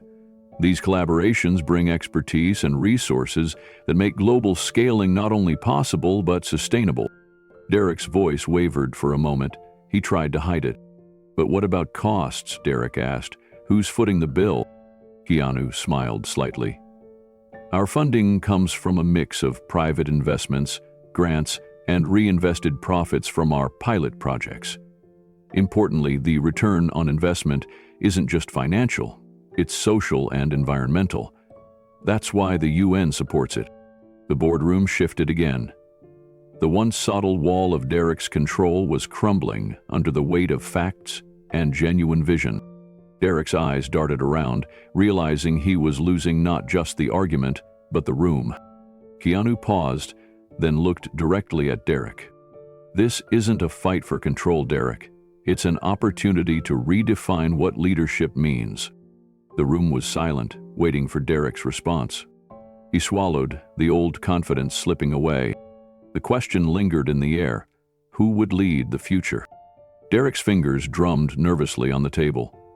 The room had shifted. The certainty and power he once held now felt fragile, slipping through his grasp like sand. The faces of his trusted advisors reflected the growing doubt, the uncertainty about which path to follow. He took a deep breath, searching for a final edge, a last attempt to regain command. "Let me remind everyone," Derek said, voice steadier though edged with desperation, "that Langford Global built its empire on hard realities, market demands, shareholder expectations, and profit margins. None of this idealism changes that." He scanned the room, locking eyes with key board members. "We're not here to make the world a better place through sentiment. We're here to make smart business decisions." Keanu met Derek's gaze evenly. "Smart business can also mean responsible business," Keanu replied calmly. "It means investing in the future, not just the next quarter." Derek's jaw tightened, but he nodded slightly, recognizing the challenge. Keanu closed the folder and looked around the room. "The question is not whether this vision is achievable. It is. The question is whether you have the courage to lead the change." Silence fell again, thick with tension and possibility. Derek slowly lowered his gaze to the documents on the table. The walls he had built around himself, his kingdom of control, felt less secure now. The boardroom was watching, and the question echoed in every mind. Who would lead next? The man who clung to old power? Or the man who dared to build a new legacy? The room was tense, heavy with uncertainty, as Derek Langford's voice had just faded into an uneasy silence. Everyone was waiting, the air thick with anticipation, when the unexpected happened. Martha Lindell, Derek's most loyal and long-serving vice president, rose slowly from her seat. The cameras captured every movement, the room watching in stunned silence. "I have an announcement," Martha said clearly, her voice steady but resolute. Derek's eyes snapped to her, disbelief flashing across his face. "I am resigning my position at Langford Global, effective immediately." A collective gasp rippled through the room. Martha held up a letter, handing it to the nearest cameraman, ensuring the world would see her decision. "I have chosen to join Keanu Reeves and his vision for a future that values people, not just profits," she continued. Her words hit like a shockwave. The board members shifted uncomfortably, whispers growing louder. Martha's decision was more than a resignation. It was a statement, a vote of no confidence in Derek's leadership. Keanu watched quietly, a subtle nod acknowledging her courage. Then, as if Martha's resignation had broken an invisible dam, another executive, Paul Jenkins, stood. "I'm with Martha," he said firmly. "Effective today, I am stepping down as Chief Strategy Officer." The room erupted in murmurs. More heads turned toward Derek. His face was a mix of shock and fury. But before he could react, another voice spoke. Sarah Mitchell, Senior Vice President. "I'm resigning as well," she announced calmly, standing with purposeful resolve. The cascade of resignations had begun. Each stepping forward carried the weight of their conviction. None of them had been asked by Keanu to leave. They simply believed in the future he offered. Derek's eyes darkened, rage flickering beneath the surface. He slammed his hand on the table, drawing everyone's attention. "This is insubordination," he barked. "You're betraying this company and everything we've built." But the room no longer echoed his authority. The loyal foundation of Derek's empire was crumbling before his eyes. Derek's anger boiled over. "You think you can just walk away and join a pipe dream?" His voice thundered through the room, shaking the glass walls. This is a business, not some charity. You're throwing away years of hard work and loyalty for a fantasy." But his words fell flat. The boardroom was no longer his kingdom. The cracks in his empire were widening. Martha Lindell met his glare with steady defiance. "It's not a fantasy. It's a future where business doesn't have to sacrifice humanity." The cameras captured every tense moment. Investors and media, initially skeptical, now watched in awe as Derek's carefully constructed control unraveled live. One by one, other executives began to rise. Each resignation echoed louder, a ripple turning into a wave. David Cole, head of operations, stood. "I'm in," he declared. "I believe in this vision, and I'm leaving today to join the movement." Whispers spread like wildfire. Employees watching the live stream felt the seismic shift. The room's energy changed from confrontation to revolution. Derek's face turned red with fury. His breathing grew heavy. "You'll regret this," he warned, voice trembling with rage. "Lawyers will sort this out. Backroom deals will protect this company." He slammed his fist down again, but the boardroom had shifted beyond his control. The remaining loyalists looked torn but silenced. The tide was against Derek, and the future was uncertain. Keanu stood calm amidst the storm, watching the collapse of old power and the birth of something new. The boardroom was no longer a place of fear. It was becoming a place of hope. Derek Langford's fury erupted in a sharp, raw roar that bounced off the glass walls and echoed through the vast boardroom. "This isn't over," he shouted, voice filled with desperation and rage. "I will have lawyers on every one of you before the day is done. You think you can just walk away from decades of hard work and loyalty? Think again." But the room was no longer his domain.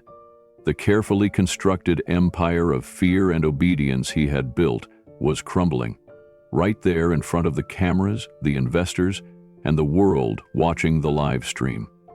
His threats fell flat, drowned by the weight of the moment and the shifting tides of power. The remaining executives exchanged uneasy glances. Some stood quietly, unsure of what to do next. Others found courage in the growing momentum, their faces set with new resolve. They understood something vital had changed, and Derek's old tactics no longer held sway. Keanu Reeves remained calm and composed, a steady presence amidst the storm. His eyes watched Derek's retreat with quiet certainty. This wasn't just about a business deal. It was about the collapse of a way of thinking, a legacy built on ruthless control, and the birth of something new, rooted in trust, compassion, and purpose. As Derek stormed toward the exit, his voice rang out again, laden with bitterness. "Backroom deals, lawyers, corporate games, this is the reality. You're not changing the world. You're just tearing down what took decades to build." He pushed open the heavy door and vanished down the polished hallway, leaving behind a room filled with stunned silence and a palpable sense of relief. The tension slowly dissipated as Martha Lindell turned back to the gathering, her voice steady and strong. "We are not merely leaving a company today," she declared. "We are joining a movement, one where business serves people, not just profits, where success is measured by lives improved, not dollars earned." Paul Jenkins, standing beside her, nodded firmly. "This moment is bigger than any individual. It's about the kind of future we want to build together. One of responsibility, hope, and real impact." The energy in the room shifted, electricity crackling through the air. For the first time, the boardroom felt alive with possibility, not fear. One by one, those who had once doubted began to stand, some joining the wave of support for Keanu's vision. Applause grew, starting quietly, but swelling into a chorus of affirmation. Keanu stepped forward, his voice resonating with quiet confidence and unwavering purpose. "This is just the beginning. Together we will rebuild. Together we will redefine what it means to succeed, not just in business, but in life." The applause intensified, This was not for profits or power, but for hope, change, and a new kind of leadership, one grounded in empathy and courage. Derek Langford's empire, once seemingly unshakable, had collapsed in that moment. But from its ruins, something stronger was rising. A vision that inspired loyalty, not fear. That built bridges, not walls. And the world was watching, captivated by the fall of the old guard and the rise of a new era. This was not just a business deal. It was a turning point. A moment when power changed hands. Not by force or intimidation, but by the strength of conviction and the promise of a better tomorrow. After Derek Langford stormed out, the boardroom slowly emptied. Cameras still rolled, broadcasting live to millions who had witnessed the dramatic shift. But Keanu Reeves remained, standing calmly amid the scattered papers and empty chairs. The air was heavy with emotion, but also with a strange sense of peace. Keanu turned to face the cameras, his expression soft yet focused. This wasn't about defeating Derek, he said clearly, voice steady and sincere. It was about inviting him, and everyone else watching, to be part of something greater. His words cut through the lingering tension like a bomb. Change isn't about overpowering or crushing opposition. It's about opening doors, building bridges, and offering hope. He paused briefly, then continued. To the CEOs and business leaders watching right now, this is an invitation. Not for your money, not for your power. Keanu's eyes scanned the room as if seeing the invisible crowd beyond the cameras, and asking for your heart, your commitment to building a future that values people as much as profits. The room felt hushed, like a quiet promise had been made to the world. Keanu reached into his pocket and pulled out a small card. "This is my contact information," he said simply, holding it up to the cameras so everyone could see. "Let's build a new future together. One where business isn't just about numbers, but about nurturing communities, empowering individuals, and healing our world." His voice was gentle but unwavering, filled with the weight of genuine conviction. He took a small step back, bowed his head slightly, not in triumph, but in humility. This wasn't a victory parade or a moment of celebration. It was a quiet, powerful promise to keep moving forward. A call to action that transcended competition.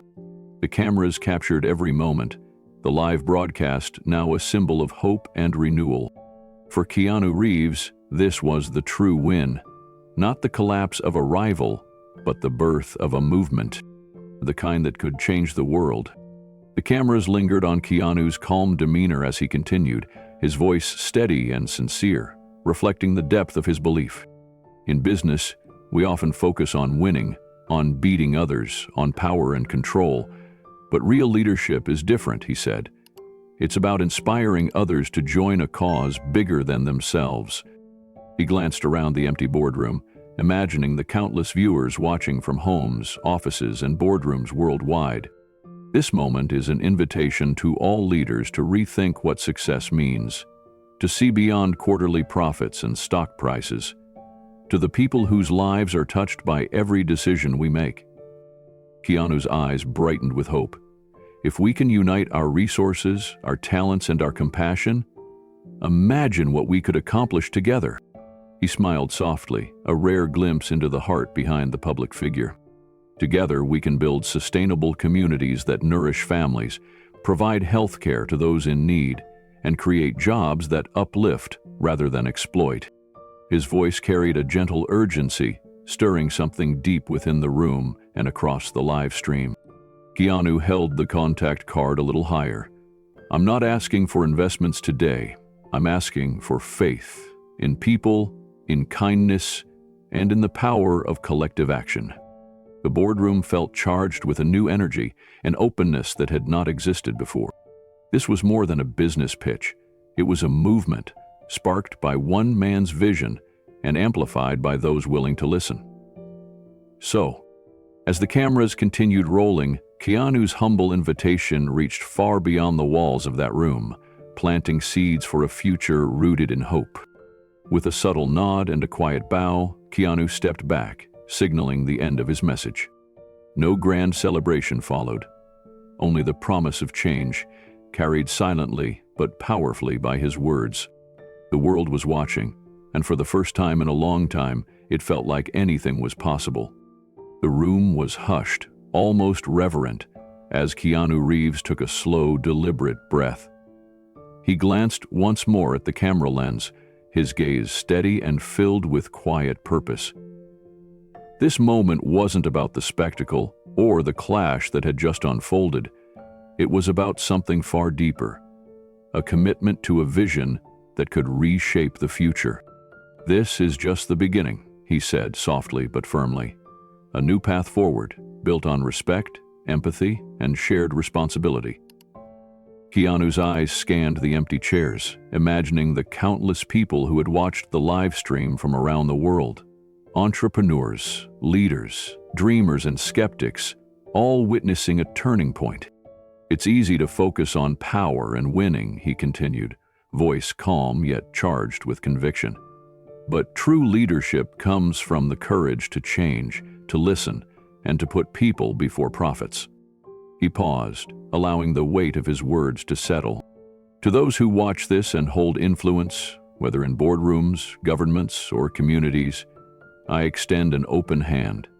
This isn't about competition or control. It's about collaboration." Keanu's hand instinctively reached into his jacket pocket. From it, he produced a simple card, worn slightly at the edges from being carried. Holding it up so the camera could catch every detail, he said, "This is my contact information, not for deals or transactions, but for dialogue and partnership." The room felt alive with possibility, the air charged with a quiet hope that was hard to ignore. Keanu folded the card carefully and slipped it back into his pocket. "If you're ready to join this movement, one that values innovation, sustainability, and humanity above all else, then I'm ready to work with you. Together, we can build a future where businesses don't just survive, but thrive by lifting others up." The cameras lingered as Keanu took a subtle, respectful bow. It wasn't a gesture of victory or triumph. It was a gesture of humility and invitation, a call for others to rise alongside him. The applause never came. The spotlight faded softly, leaving behind a sense of quiet determination. Keanu stood for a moment longer, composed and centered. Outside the building, the city buzzed with its usual energy, oblivious to the profound moment that had just passed within the glass walls. Yet inside, something had shifted irrevocably. A new chapter had begun, not with noise and spectacle, but with quiet strength and a heartfelt promise. Power was no longer about domination. It was about shared vision, about courage to change, and the humility to lead by example. Keanu Reeves' quiet victory wasn't measured in headlines or accolades. It was measured in the courage to invite change and the willingness to walk that path with others, hand in hand. The moment the live broadcast ended, the world exploded with reaction. Headlines flooded news outlets and social media alike. "Keanu Reeves outsmarts billionaire CEO in live broadcast," one screamed. Another declared, "Actor turns humanitarian humanitary." Every major network replayed the confrontation, dissecting every moment of Derek Langford's downfall and Keanu's calm strength. Public fascination was immediate. Analysts, commentators, and viewers debated the meaning of the clash, the future of business leadership, and the power of purpose over profit. Stock prices of Langford Global plunged as investors reacted to the news. Confidence in Derek Langford's leadership eroded quickly. Rumors of dissent within the company's boardroom spread like wildfire. Within days, the pressure on Derek mounted. The board convened emergency meetings behind closed doors, grappling with the fallout. The man who had once ruled with an iron fist was now a liability. The media caught wind of the turmoil. Speculation grew that Derek's removal was imminent. And within 1 week, the inevitable happened. Langford Global's board of directors announced Derek Langford's removal as CEO. The statement was brief, but unmistakable. After careful consideration and due to recent events affecting the company's reputation and direction, the board has voted to relieve Derek Langford of his duties as Chief Executive Officer, effective immediately. Derek's empire was no longer his. His iron grip on the company was broken. Meanwhile, in stark contrast, Keanu Reeves' humanitarian initiative gained momentum rapidly. Governments around the world publicly endorsed the project. Nonprofits and international organizations offered their support. Even former business competitors, inspired by Keanu's vision, reached out to offer collaboration. The energy around Keanu's movement was contagious, spreading across sectors and borders. Yet through it all, Keanu himself remained silent. There were no interviews, no public appearances, no declarations. Instead, he quietly returned to work, focused on building the future he had promised. The world watched and waited, captivated by the unfolding story of transformation. While Derek faced public scrutiny and private consequences, Keanu moved steadily forward, letting his actions speak louder than words. The news cycle was relentless. Every channel, every website, every social media feed carried the story of the clash between Keanu Reeves and Derek Langford. The narrative was clear. A man known for his humility and quiet strength had outmaneuvered one of the most ruthless CEOs in America during a live broadcast watched by millions. Everything he'd done, financial analysts scrambled to predict what this would mean for Langford Global's future. Investors reacted with uncertainty, and the company's stock continued to decline. Behind closed doors, the boardroom buzzed with heated debates, emails flew back and forth, and calls were made to top legal and consulting firms. Meanwhile, Keanu's initiative became a beacon of hope.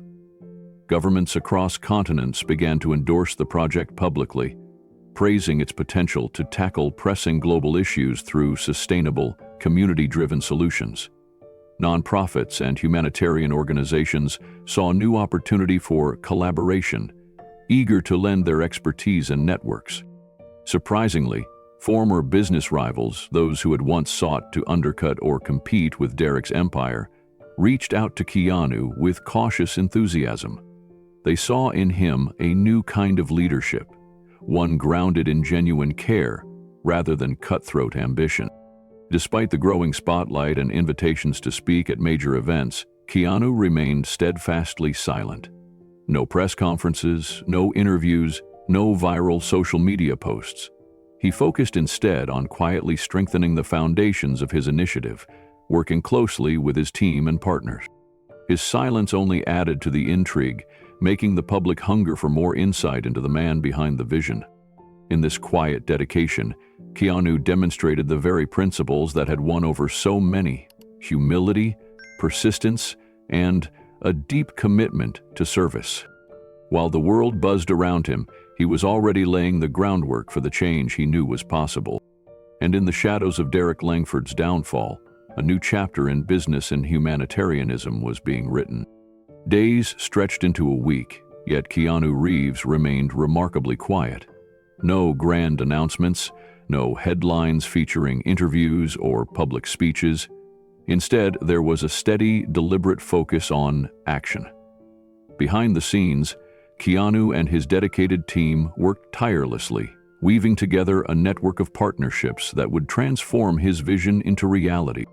While the public and media clamored for answers, the real progress was unfolding in conference rooms, government offices, and community centers around the world.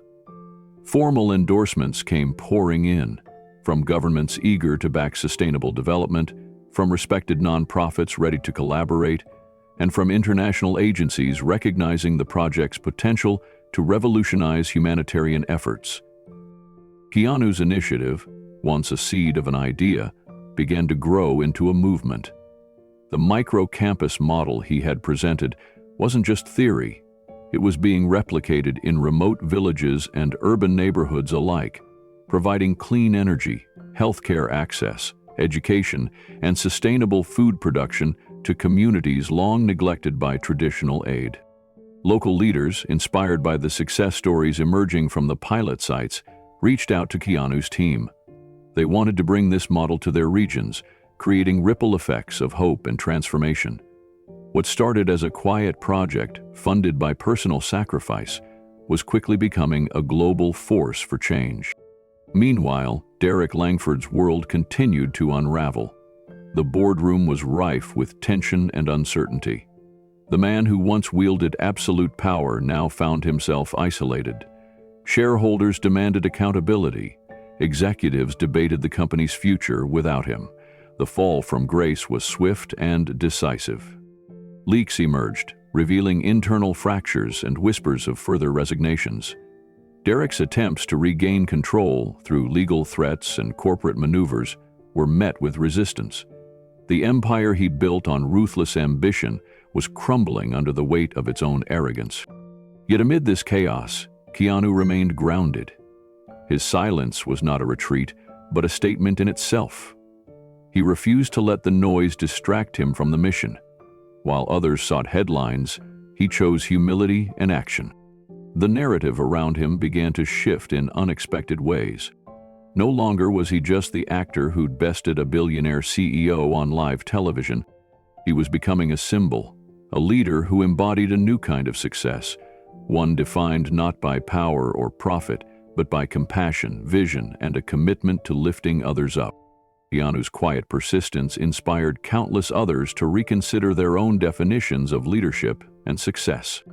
As weeks passed, the world watched with growing anticipation, eager to see what this unexpected journey would bring next. A future once filled with skepticism now shimmered with possibility. And in the heart of it all stood Keanu Reeves, calm, focused, and ready to change the world. After his public fall from grace, Derek Langford disappeared from the spotlight. No more board meetings, no interviews, no media appearances. Instead, he retreated to a quiet refuge, far from the bustling cities where he once ruled with power and influence. His destination was a modest, weathered house nestled in the mountains of Colorado, his childhood home. A place he hadn't visited in years, surrounded by towering pines and the stillness of nature. The kind of place where the noise of the world seemed to fade into silence. Derek walked slowly through the front door, the familiar creak of the wooden floor underfoot stirring memories he had long tried to bury. Dust motes danced in the rays of sunlight filtering through the old curtains. The air smelled of pine and wood smoke. He made his way to the living room, where a small stack of VHS tapes sat on a shelf, his mother's collection. Moments frozen in time, her voice and laughter captured in grainy images. Derek hadn't watched these tapes in years, but now, in this quiet exile, he sought answers from the past. He popped the first tape into the old VCR, and the screen flickered to life. The picture was fuzzy, colors muted, but the warmth in the images was unmistakable. The tape showed his mother helping a neighbor fix a car in their small town. She moved with patience and kindness, her hands steady as she worked. Her voice was soft but strong. "We weren't born to dominate," she said gently to the neighbor, wiping grease from her hands. "We were born to serve." Derek's heart tightened as he watched. These were the lessons he had heard as a boy, but had shoved aside in his relentless climb for power and wealth. The scene shifted to another clip, his mother sitting at the kitchen table, a warm smile lighting her face as she baked cookies for the neighborhood kids. "You measure success by how many lives you touch, not how many you control," she said softly. Tears began to form in Derek's eyes. The man who once believed strength was built on fear and dominance felt the walls he had built around his heart began to crumble. For the first time in decades, he allowed himself to feel the weight of regret. He sank into the worn armchair, clutching the remote as the tapes continued to play, fragments of a life grounded in compassion and service. Outside, the mountain breeze whispered through the trees, as if echoing his mother's words. Derek Langford, the ruthless CEO who had ruled with an iron fist, was finally waking up.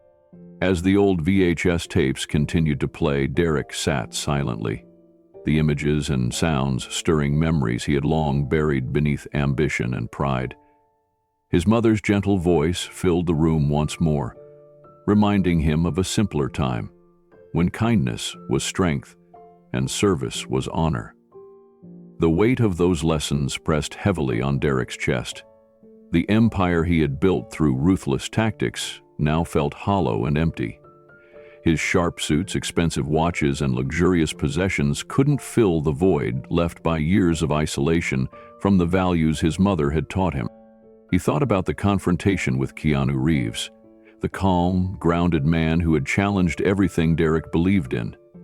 Keanu hadn't sought to destroy him. Instead, he had held up a mirror to Derek's soul. That day, on live television, Derek had lost more than a business deal. He had lost the armor he'd worn for so long. Derek's hands trembled as he reached for a pen and paper on the small wooden table beside him.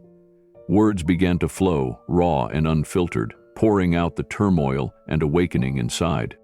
He wrote, "You won, but you didn't defeat me. You woke me up." The letter was addressed simply to Keanu Reeves. Derek struggled to find the right words, wanting to express something deeper than pride or anger. This wasn't a letter of bitterness or blame. It was a confession, a plea, a recognition that the man he had once mocked had shown him a path he'd forgotten. He wrote about the tapes, the lessons from his mother, and the quiet strength that had been buried beneath his desire for power. He admitted the pain of losing everything he'd worked for, but acknowledged that losing it was the first step toward truly finding himself. For hours, Derek poured his thoughts onto the page, crafting a message of humility and hope. Finally, he folded the letter carefully, sealing it with a sense of purpose he hadn't felt in years. In the solitude of his childhood home, Derek Langford began a new journey, one not defined by domination, but by redemption. He was no longer running from his past. He was confronting it. The following morning, Derek sat at the kitchen table, the letter to Keanu resting beside a simple cup of black coffee. The mountain sun filtered softly through the window, casting gentle light on the worn wooden surface. For the first time in years, the quiet calm around him matched a new peace within. He thought back to the fierce boardroom battles, the cutthroat deals, and the unrelenting drive for dominance that had once consumed him. All those years chasing power had cost him something far greater: his own humanity. Derek's mind wandered to his mother's words again. "We weren't born to dominate, we were born to serve." The phrase echoed like a mantra, a call to a life he had abandoned. He reached for the phone and hesitated. The number was saved under a simple label: Keanu. He didn't call immediately. Instead, he sat with the uncertainty, allowing the courage to build quietly inside him. Derek reflected on the meaning of true victory. It wasn't about crushing opponents or standing alone on a throne. It was about waking up, recognizing the good that had been inside him all along. Later that day, he mailed the letter. It was a small act, but one charged with significance, a symbol of surrender and a plea for guidance. As he watched the mailbox door close, Derek felt a flicker of hope. Maybe this was not the end, but a new beginning. In the stillness of his childhood home, surrounded by the memories of a mother who had taught him kindness, Derek Langford finally began to understand that true strength came not from domination, but from service, humility, and love. And somewhere far away, Keanu Reeves would soon receive a letter that would change everything once again. The letter Derek Langford had painstakingly written was sent without a return address, folded carefully, and placed in an envelope that bore no clue of its origin. It was a quiet, almost humble gesture from a man who had once demanded the world's attention, now choosing silence and anonymity. Weeks passed as the letter made its way across states, carried by the postal system that often seemed too slow for the pace of modern life. But this message was meant to be deliberate, meant to land gently, to be read slowly, and to stir something deep inside its recipient. Keanu Reeves didn't immediately recognize the sender. The handwriting was unfamiliar, the tone unexpectedly vulnerable. The letter spoke of regrets, of waking up to lost values, and of a hope for redemption. It was an invitation not just to reconcile, but to build something meaningful together. Keanu held the letter in his hands, turning it over with care. The words struck a chord. They reminded him that beneath the armor of a ruthless businessman was still a man shaped by his past, his mother's lessons, and the pain of losing himself. For days, the letter stayed on his desk as he pondered the possibility of a meeting. The world was watching him, expecting grand announcements and bold moves, but Keanu preferred something quieter, something real. One crisp morning in early autumn, Keanu found himself driving through the winding roads of Colorado. The landscape was a patchwork of golden fields, towering pines, and the distant silhouette of mountains crowned with early snow. His destination was a small, weathered church nestled in a sleepy town, a place where time seemed to slow and people still valued simple, honest connection. As Keanu approached, he noticed a lone figure sweeping the floor inside. The man's movements were deliberate but unhurried, his posture bent with a humility that spoke volumes. It was Derek Langford. Keanu paused at the door, watching the man in the faded flannel shirt and worn jeans. This was not the imposing CEO he had faced in the boardroom, but a man stripped bare by loss and awakening. Stepping inside, Keanu's presence was quiet yet undeniable.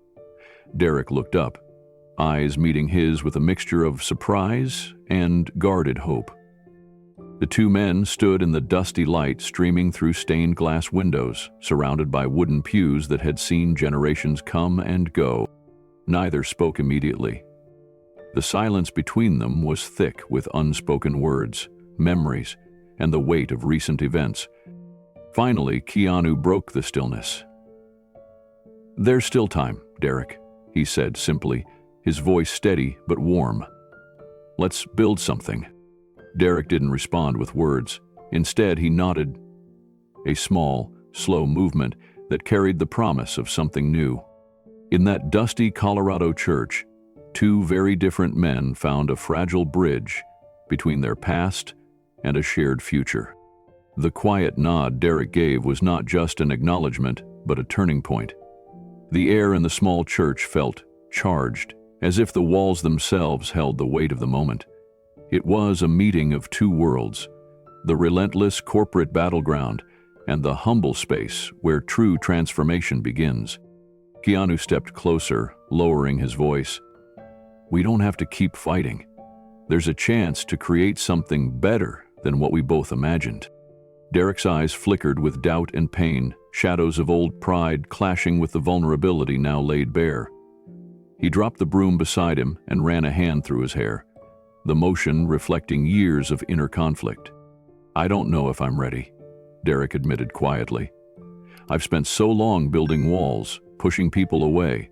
It's hard to imagine tearing them down now." Keanu smiled gently. "It's never too late. Change starts with one step, one choice." The two men talked, their conversation raw and awkward at times, but always honest. They spoke of mistakes made and lessons learned, of ambition tempered by empathy, and of the shared desire to leave a better legacy. Derek spoke of his mother often, the woman whose gentle wisdom had guided him as a child, but whose voice had been drowned out by years of greed and power. Keanu shared stories of the people he had met during his quiet philanthropy, the families helped by his initiative, the faces that reminded him why this fight mattered. Though their worlds had been so different, they found common ground in the simple truth that real strength was found in service, not dominance. The church was more than a building that day. It became a sanctuary for healing, reflection, and the planting of new hope. Keanu looked around, noting the worn pews and faded hymnals. "This place reminds me of something important, that the greatest foundations aren't built on money or power, but on faith and community." Derek nodded, the faintest smile breaking through the years of guarded expression. As they parted, Keanu placed a hand on Derek's shoulder. There's still time, Derek. For all of us. Derek's response was a quiet nod, an unspoken promise to try. Outside, the Colorado sun dipped lower, casting long shadows over the mountain town, illuminating the beginning of a new chapter.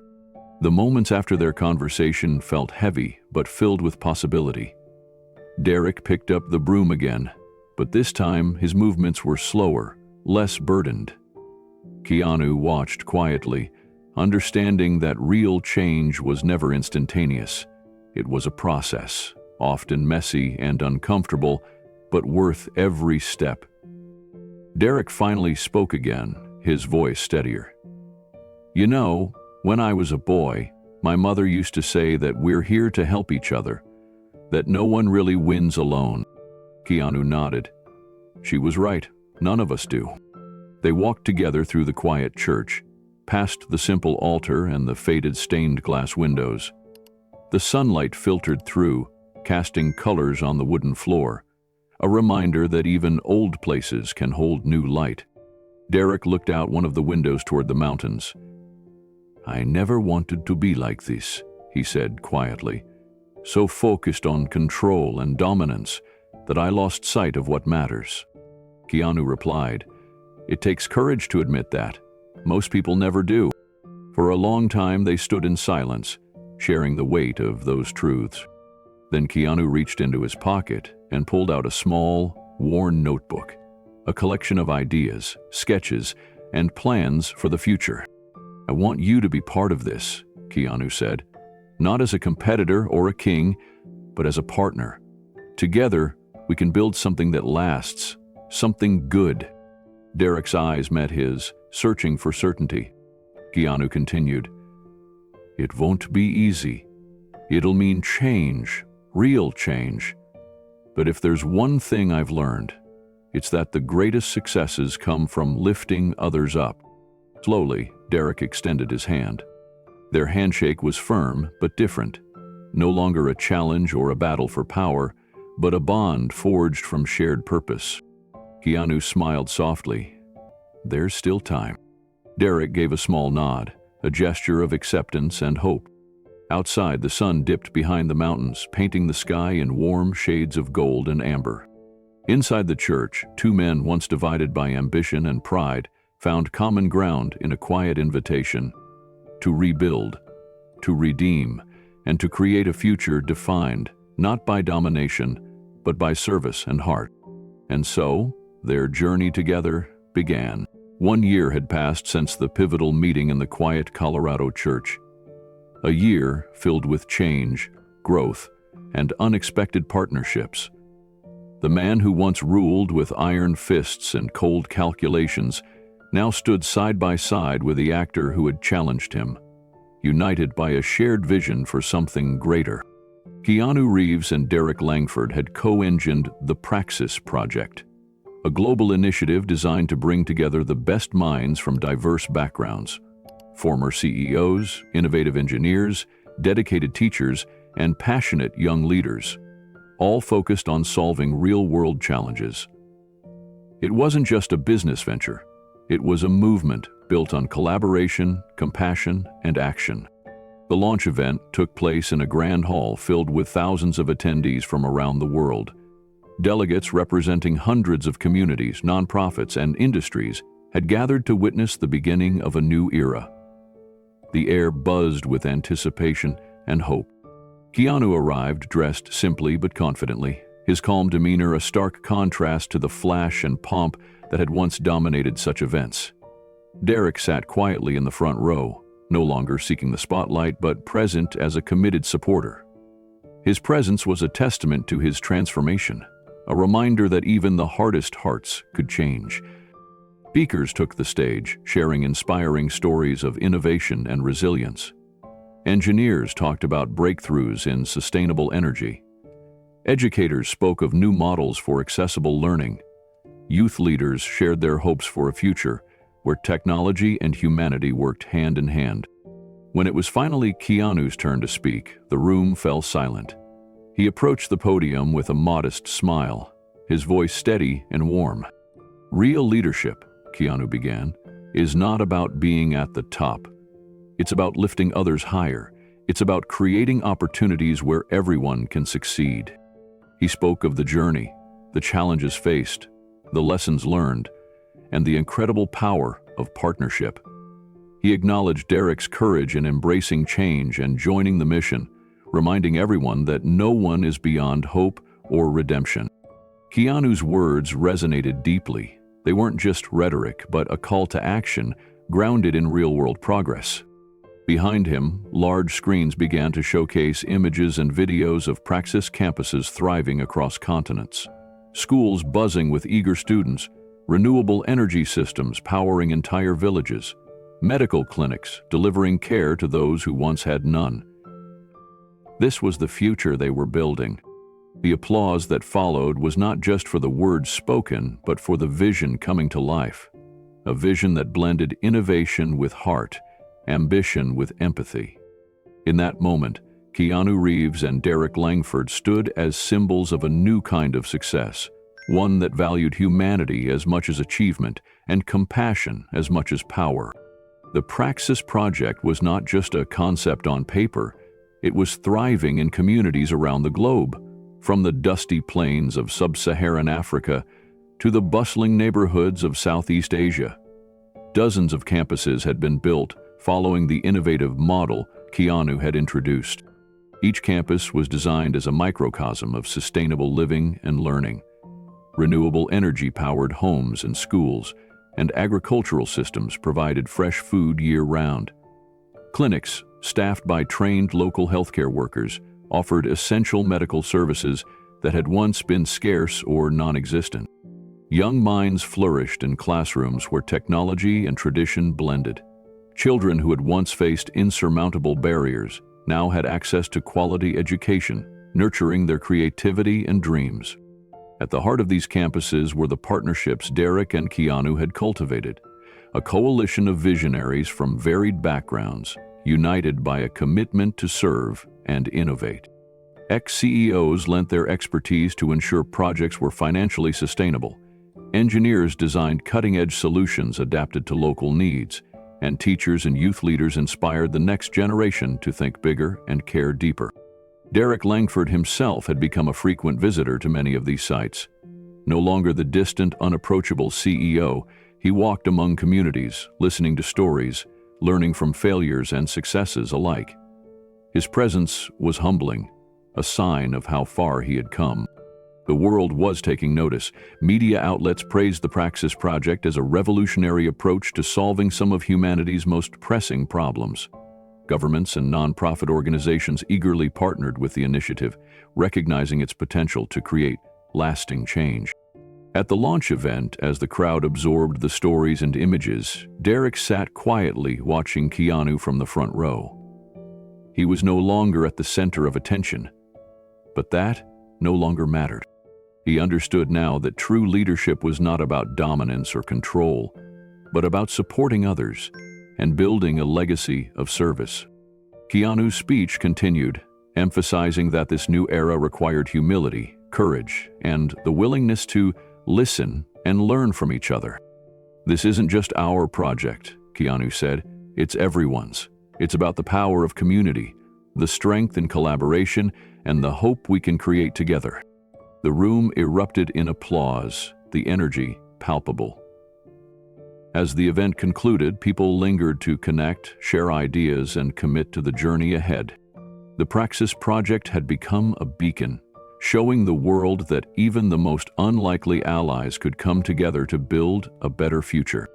After the event, footage rolled showing the ripple effect of the Praxis project around the world. The cameras captured vibrant scenes of thriving communities, where children played freely in green courtyards and adults gathered in workshops designed to teach new skills. Across continents, the micro-campuses built on Keanu's model had sparked a wave of transformation. Villages once struggling with drought now harvested clean water with solar-powered filtration systems. Remote areas had access to telemedicine clinics that connected patients to doctors thousands of miles away. The initiative inspired other leaders and entrepreneurs to rethink what success could look like. It wasn't just about profits or power anymore. It was about impact, humanity, and connection. Back in the packed conference hall, Keanu's closing words echoed, "Leadership is not about the spotlight. It's about the lives you touch and the communities you build." Derek, sitting humbly in the front row, caught Keanu's eye and gave a subtle nod. It was a silent acknowledgement of the journey they had shared, from rivalry to partnership, from isolation to community. The new era was not without challenges, but it was grounded in hope and purpose. The Praxis Project stood as a testament to the idea that even the most powerful people can change, for the better. And as the sun set outside the hall, the cameras captured one last shot. Campuses lighting up across the globe, glowing beacons of a future where success meant lifting others higher. Together, Keanu sat by the window of a modest home that overlooked a small schoolyard in a quiet village. The afternoon sun cast a warm glow across the simple playground, where children laughed and played, their faces bright with hope and joy. The air carried the sounds of their voices, a reminder of the purpose that had driven him here. He opened his journal, the pages filled with reflections, plans, and moments that had changed everything. This journal wasn't about business deals or headlines. It was about healing. A broken world, one piece at a time. Keanu's fingers traced the lines of a letter he had received from a young girl named Amina, a child from a village that once struggled with scarcity and illness. The letter was simple, filled with gratitude and wonder. "Dear Mr. Reeves," she had written, "thank you for bringing us clean water. Now I don't have to stay inside when I'm thirsty. I can play outside with my friends every day. My little brother doesn't get sick anymore. You have changed our lives." Keanu read the letter aloud softly, allowing each word to sink in. The impact of a single act, carried out quietly and without fanfare, had transformed an entire community. This was the real empire he sought, not built on power or wealth, but on kindness and hope. In his journal, Keanu wrote, "I didn't come to build an empire. I came to heal one broken piece at a time." His voiceover continued, steady and thoughtful. "If you ever feel small, remember this. Every drop reshapes the ocean. No gesture is too small. Every act of kindness sends ripples far beyond what we see." Outside, the children's laughter grew louder, weaving through the soft breeze. The schoolyard was no longer just a place of play. It was a symbol of possibility, a testament to the strength found in community. Keanu closed his journal gently and looked out the window once more, his heart full. The journey had been long and difficult, but the path forward was clear. Real change began with simple, consistent acts of love. He smiled quietly, knowing this was just the beginning. Now Keanu turned his attention to the viewers watching, inviting them into this journey, not as spectators, but as part of a growing family committed to kindness and transformation. "Have you ever seen one act of kindness change someone's life?" he asked softly. "Share your story below. Your words could inspire someone today." "And what kind of story should we tell next with Keanu?" he added, a gentle invitation. "Your ideas matter." This was more than a call to action. It was an invitation to believe in the power of kindness, to join a movement that began with one person but could grow to change the world. As the sun began to dip lower, casting long shadows over the village, Keanu reflected on how far this journey had come. The road had been anything but easy. There had been moments of doubt, of resistance, and of pain. But standing here, watching children run freely in a place once marked by hardship, he felt a quiet sense of triumph. Not for himself, but for the people whose lives had been touched. He thought about Derek Langford, the man who had once been his fiercest rival and now stood beside him as a partner in change. Derek's transformation was proof that even the hardest hearts could soften, that success without kindness was hollow. Keanu turned back to his journal and wrote, The greatest victories aren't won in boardrooms or in the headlines. They're won in the smiles of children, in the hope of families, in the strength of communities. The Praxis Project had grown beyond any of their expectations. It wasn't just a platform for innovation, it was a beacon of possibility, inspiring others around the world to believe in something greater than profit and power. Keanu knew that this was just the start.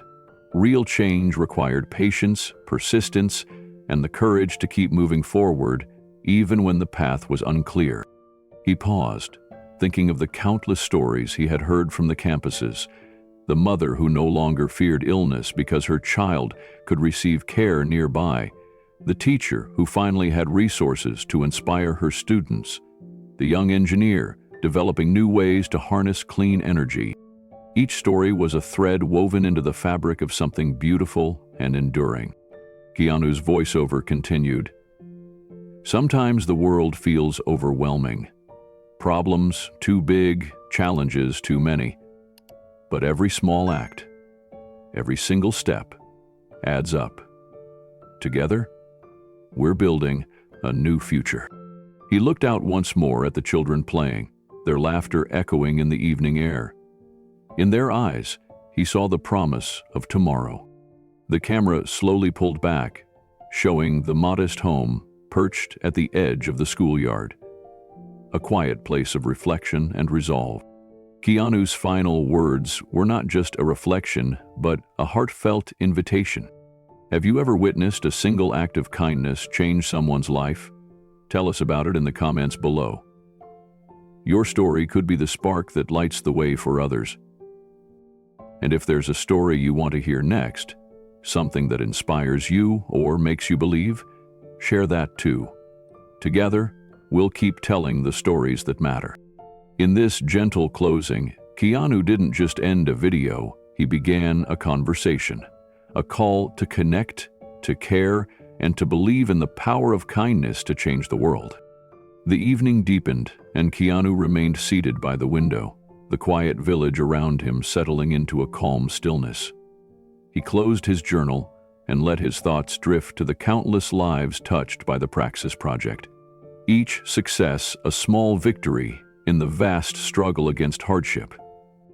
He reflected on how the journey had changed him, not just as a man, but as a symbol of hope for those who believed that real change was possible. It wasn't about fame or fortune anymore. It was about service, humility, and the quiet power of compassion. Keanu thought back to the moments when doubt crept in, when the obstacles seemed insurmountable, or when critics dismissed the idea as impossible. Yet here he was, witnessing real transformation, fueled by the courage of ordinary people coming together with extraordinary purpose. He knew the road ahead would still be challenging. Change on this scale never came easily or quickly. But each school built, each life saved, each community empowered, was proof that progress was real. His voice softened as he read another letter, a note, from a young teacher at one of the campuses. "Dear Mr. Reeves, thank you for believing in us. Because of your vision, our children now dream bigger and brighter. You showed us that hope can be built, one block at a time." Keanu smiled, tears gathering quietly in his eyes. It was letters like these, moments like these, that made every sacrifice worthwhile. He set the letter down gently and looked out once more at the schoolyard, the children's laughter fading softly into the twilight. The voiceover closed with a final thought. If you ever feel small or powerless, remember this. Every drop reshapes the ocean. Every act of kindness has the power to create waves of change.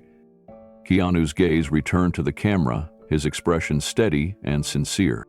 Have you ever seen one act of kindness change someone's life? Share it below.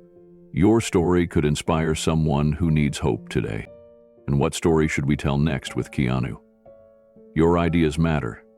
Together, we can keep building a world where kindness is the greatest strength of all. With that, the screen faded gently to black, leaving viewers with a sense of quiet possibility and the invitation to be part of something bigger. The journey was far from over, but the future felt a little brighter.